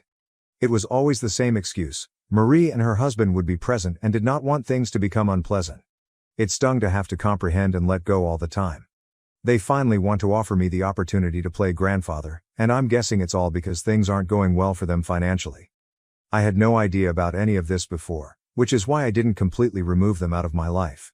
Just to be clear, I am not in close contact with the majority of my extended family, and I am not a fan of family gossip. But when my children came to see me after so many years and began to be polite to me, I sensed something was wrong. So, once they went, I blocked them. Just to satiate my curiosity, I decided to ask around about what my children were up to. That's how I learned that they've been experiencing financial difficulties for the previous few years. Furthermore, their relationship with their stepfather is no longer all sunshine and rainbows. This surprised me because, based on the images they'd posted after their mother remarried, it appeared that the family was really close to the guy. Apparently, things are going bad since he intends to sell his company. They sell furniture, and once Marie married him, my children began working at his company. I don't want to say it because I'm not sure, but I believe that's why they were so ready to support their mother during the divorce. They must have felt that if they could persuade me to ease up on their mother instead of dragging out the divorce, they would be guaranteed a position in their stepfather's company. Basically, Marie's affair partner had bought them out, something I had never suspected. The difficulty is that the company hasn't done particularly well in recent years. Marie's husband wants to sell the business, but my children want him to keep it. He owns the company, so he stands to earn the most from the transaction, and he's fortunate enough to have found a buyer right now.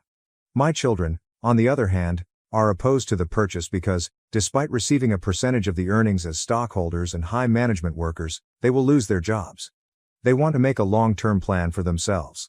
It's a complex situation, and many members of the family are aware of it due to Marie's tendency to speak out. She's been venting about this to everybody who will listen, so it's no surprise that their family is arguing right now. I'm guessing that's why Gavin and Hannah approached me for aid. It's no secret that we are doing well. We're running commercials, and word of mouth has been fantastic for us. After gathering all of this information and meeting with a number of my family, I chose to keep my children blocked. I have no interest in their lives. They have shown no interest in me for the past 8 years. Even now, they're only here because they are in difficulty. It seems demeaning, and I feel like an idiot for expecting them to come to their senses and apologize to me. A few days after I blocked them, they returned to my door and demanded that I let them in.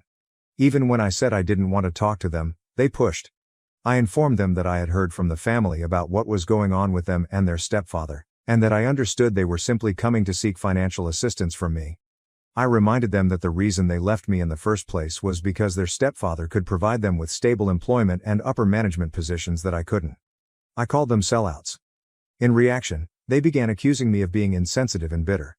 They stated they had no such plans and that they simply wanted to make things right with me. They stated they recognized that, at the end of the day, I was still their father, and they couldn't keep prioritizing Marie over me. They also indicated that the sole reason they had requested for financial assistance was for their children, not because I was doing well financially. They thought it was horrible that I had reached such a judgment after listening to a lot of no-good gossipmongers in the family. This happened 2 days ago, and I've been quite distressed by it all.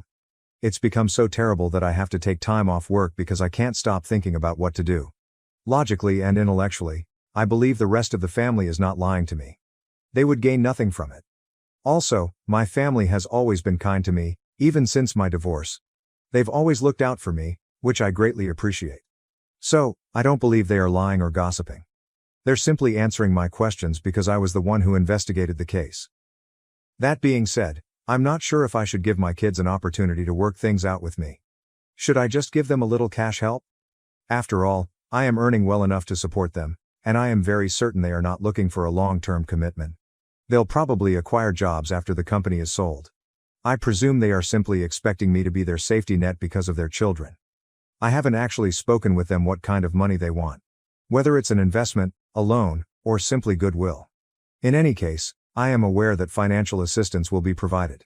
I feel as if I don't want to pass up an opportunity to reconnect with my children and create a relationship with my grandchildren just because of this.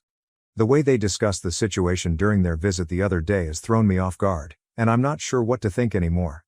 I've been continually anxious, and I'm wondering whether I'm making the worst mistake of my life by shutting out my children. Perhaps I am being insensitive and ungrateful, as they stated. If I let my ego get the best of me, I doubt I'll ever have another chance to work things up with my family. The only thing holding me back right now is my fear of being used, which I absolutely do not want. I really don't know what to think anymore. I feel lost, and I don't think I have anyone I can freely discuss this with. So here I am, an old man attempting to figure out life after being mostly alone since my divorce. As much as I hate to admit it, I miss my children a lot and want them in my life. However, I am unsure if this is the best approach. So, am I wrong for not wanting to be financially involved with my children? Update 1. Thank you for your comments. I guess I needed a reality check since, in desperation, I had considered talking to my children. But now I realize I'm being exploited, and I shouldn't be such a doormat to them. That is what I have been all these years. They would speak to me as if they were doing me a favor, but they would always ignore me because they preferred Marie and her husband. Now that I understand why people preferred him, I don't think there's any going back. I even discussed it with my friends at work. They were aware of the history, but when I informed them of the current situation and what I had recently discovered, they were outraged. Initially, they assumed that Marie had misled my children, which is why they did not want to communicate with me. They believed there might still be some room for reconciliation. However, now that they know my children were technically bought out by their stepfather, they decided there was no going back. They instructed me to keep my kids blocked for my own self-respect and sanity, because if I didn't, they would undoubtedly burn a hole in my pocket. I'm still not sure what type of money they wanted. Even if it was a tiny sum, I don't feel obligated to repay them. Even if they were telling the truth the other day and asked for the money for their children rather than themselves, I still don't owe it to them. They've never brought my grandchildren over to see me, nor have they let me visit them. So, why would I connect with anyone? I know that seems insensitive, but it is true. I can't start feeling horrible for every child I've never met and giving money out as if it were charity. If this makes me appear insensitive and resentful in their eyes, so be it. I don't care, and I don't have to justify myself to them. I'm just going to stay far away from them and live my life. It will hurt, but I don't think it can hurt any more than it has in the last 8 years. If I can put up with that without complaining, I believe I can deal with the consequences of cutting them off now. At least this time, it will be my decision, and I will have control of the situation rather than them treating me poorly. Thank you for hearing me out. I really needed to get my frustrations out someplace. If anything changes in the scenario, I'll keep you updated. Thank you again for your support. Update 2. Hello, it has been 2 weeks since I last provided an update. I stated that if there were any developments, I would publish here and keep you updated. While I was at work yesterday, Gavin and Sarah arrived with my grandchildren and demanded to see me. I was occupied with a training session for a handful of pupils. I usually don't take meetings around that time, so anyone who wants to meet with me has to wait. They allegedly refused to wait. I'm not sure why they anticipated special treatment, especially because nobody at work knew they were my kids. Even if they did, that would not qualify them for special treatment. Our receptionist alerted me of the problem and explained that they were unwilling to wait. I was annoyed, so I instructed security to accompany them to my office and make them wait there to avoid a commotion in the lobby. I then took my time getting through the training session. After having them wait for over half an hour, I returned to my office to meet them. It was petty, but they needed to understand that they couldn't just walk up at my business and expect me to drop everything to entertain them, no matter what time of day. When I arrived at my office, Gavin and Sarah were visibly unhappy. My grandchildren appeared bored and fussy. As soon as I walked in, they began lecturing me on the value of time and how rude it was of me to make them wait so long on purpose, especially because my grandchildren were with them. Their entitlement was quite unpleasant. I told them that I handled them the same way I would anyone who came to see me during a training session. If others could wait for me to finish my work before meeting with me, they could do the same. The fact that I had never been treated nicely by them before, let alone given special treatment while being their father, made their behavior even more upsetting. Their decision to bring their children was entirely their fault. This was a training institution, and I had a significant role here. If they couldn't take the fact that I was treating them like everyone else, they could leave. They simply waited because they wanted to. I had not forced them to stay. I had been pretty stern with them, and I could tell they were upset. But I think they wanted a favor from me and didn't want to make things worse for themselves. Instead, they swiftly shifted the subject and informed me that they had brought their children along so that I could meet them for the first time and begin forming a bond as their grandfather. It was quite difficult for me, but I had to shut that down. I told them I was going home because it was my last training session of the day and all I wanted to do now was relax. Besides, I knew exactly what they were attempting to do. They were using their grandchildren to get on my good side, and I wasn't going to fall for it. I informed them that using their children to gain access to me showed a lack of courage. It is unethical. They began defending themselves, stating that was not their goal. They said that they had merely brought the children to meet me. We ended up bickering about it because it was so clear that this was not coming from a place of genuine concern. They only wanted my money, which is why they were so desperate to get another shot. I could see straight through them. Regardless of how much they insisted, I told them it was too little, too late. I fell in love with my grandchildren right away. They're all gorgeous, and I wish we'd met under different circumstances. However, this is something their parents are to blame for. Following the fight, they insisted that I hear them out and allow them to explain their strategy, which required my money. I told them I was not interested. As the argument continued, they became increasingly frustrated. Gavin eventually lost his patience and began yelling at me. His ranting enraged the children, who began crying as a result of his harsh behavior. I tried to console the children while Gavin and Sarah continued to argue with me. It was so upsetting that I threatened to phone security and have them evicted from the building. I was sick of them and I meant it. I believe they recognized it and eventually left. Before leaving, they told me I was heartless and that my ego would bring me down. But none of this mattered to me. I only wanted to go home and rest, so that's what I did. It has been 24 hours since then, and I still have not unblocked them. I don't intend to, especially given what happened yesterday. I don't think I need to. I'm finished. Update number 3. Hello. It's been 3 days since I last saw my children. I still haven't unblocked them, but they haven't stopped attempting to contact me. Earlier today, they sent me an email from a new address apologizing for all that had occurred recently. They confessed that this was not how they intended things to go, but they understood why I was furious with them. They were first annoyed by my behavior, despite their efforts to make things right with me. However, after some contemplation, they felt they deserved it. They also reinforced what I already knew, that everything I'd heard about them was true, not just rumors. They said they were astonished and offended when I accused them of preferring their stepfather over me because of the financial security he could provide. But, at the end of the day, they realized it was true and that they couldn't undo the past. They also recognized that by looking out for themselves, they had been really selfish, and that I deserved better. They stated I had every right to keep them out of my life, but their only condition was that I not exclude their children. They then outlined their plan. They wanted me to invest in a firm they were launching together. They couldn't stop their stepfather from selling his company because he was the principal owner, but they were now going it alone. To avoid endangering their own resources, they were considering bringing in a few investors, and I was obviously their first choice. They said they didn't get along with their stepfather anymore. After much thought, They recognized they had been selfish once more, attempting to enlist me as an investor without actually apologizing for their previous actions. They sent me this email to apologize and tell me that if I wanted to meet my grandchildren, I could phone them at any time and they would come over. They stated that they no longer wanted me to invest in their company and that it was fully up to me to decide. After receiving the email, I wasn't sure what to do. It appeared genuine, but I've been taken for a fool before and don't want it to happen again. However, I want to have a relationship with my grandchildren. I'll have to think about it, and whatever I decide, I'll share it here. I just need a vacation from everything right now. So, over the next few days, or perhaps weeks, I will not be posting as frequently. Update number 4. Hey, so I thought about it a lot, and now that it's been about 2 months since they last contacted me, I've decided to at least try to create a relationship with my grandchildren. I know it'll take a long time to reconnect with my children, but not with my grandchildren. I'm already 58, and I'm not getting any younger, therefore I don't want to lose any time or opportunities to spend with my family, no matter how minor. My grandchildren have already grown up without knowing their biological, actual grandpa. So, a few days ago, I finally responded to my children via that email address. I told them I'd be delighted to host them, their spouses, and the grandchildren for supper at my house this weekend. However, in the same email, I made it obvious that I would not be investing in their company. If they expected me to aid them financially at any time, they could forget it. I also told them that if this meant they wouldn't want to visit me, that was fine with me. I wanted to make my boundaries extremely clear. I wasn't going to let them breach them anymore. The tone of my email in the later section was rather severe, so I didn't expect them to respond the same day. Fortunately, they did.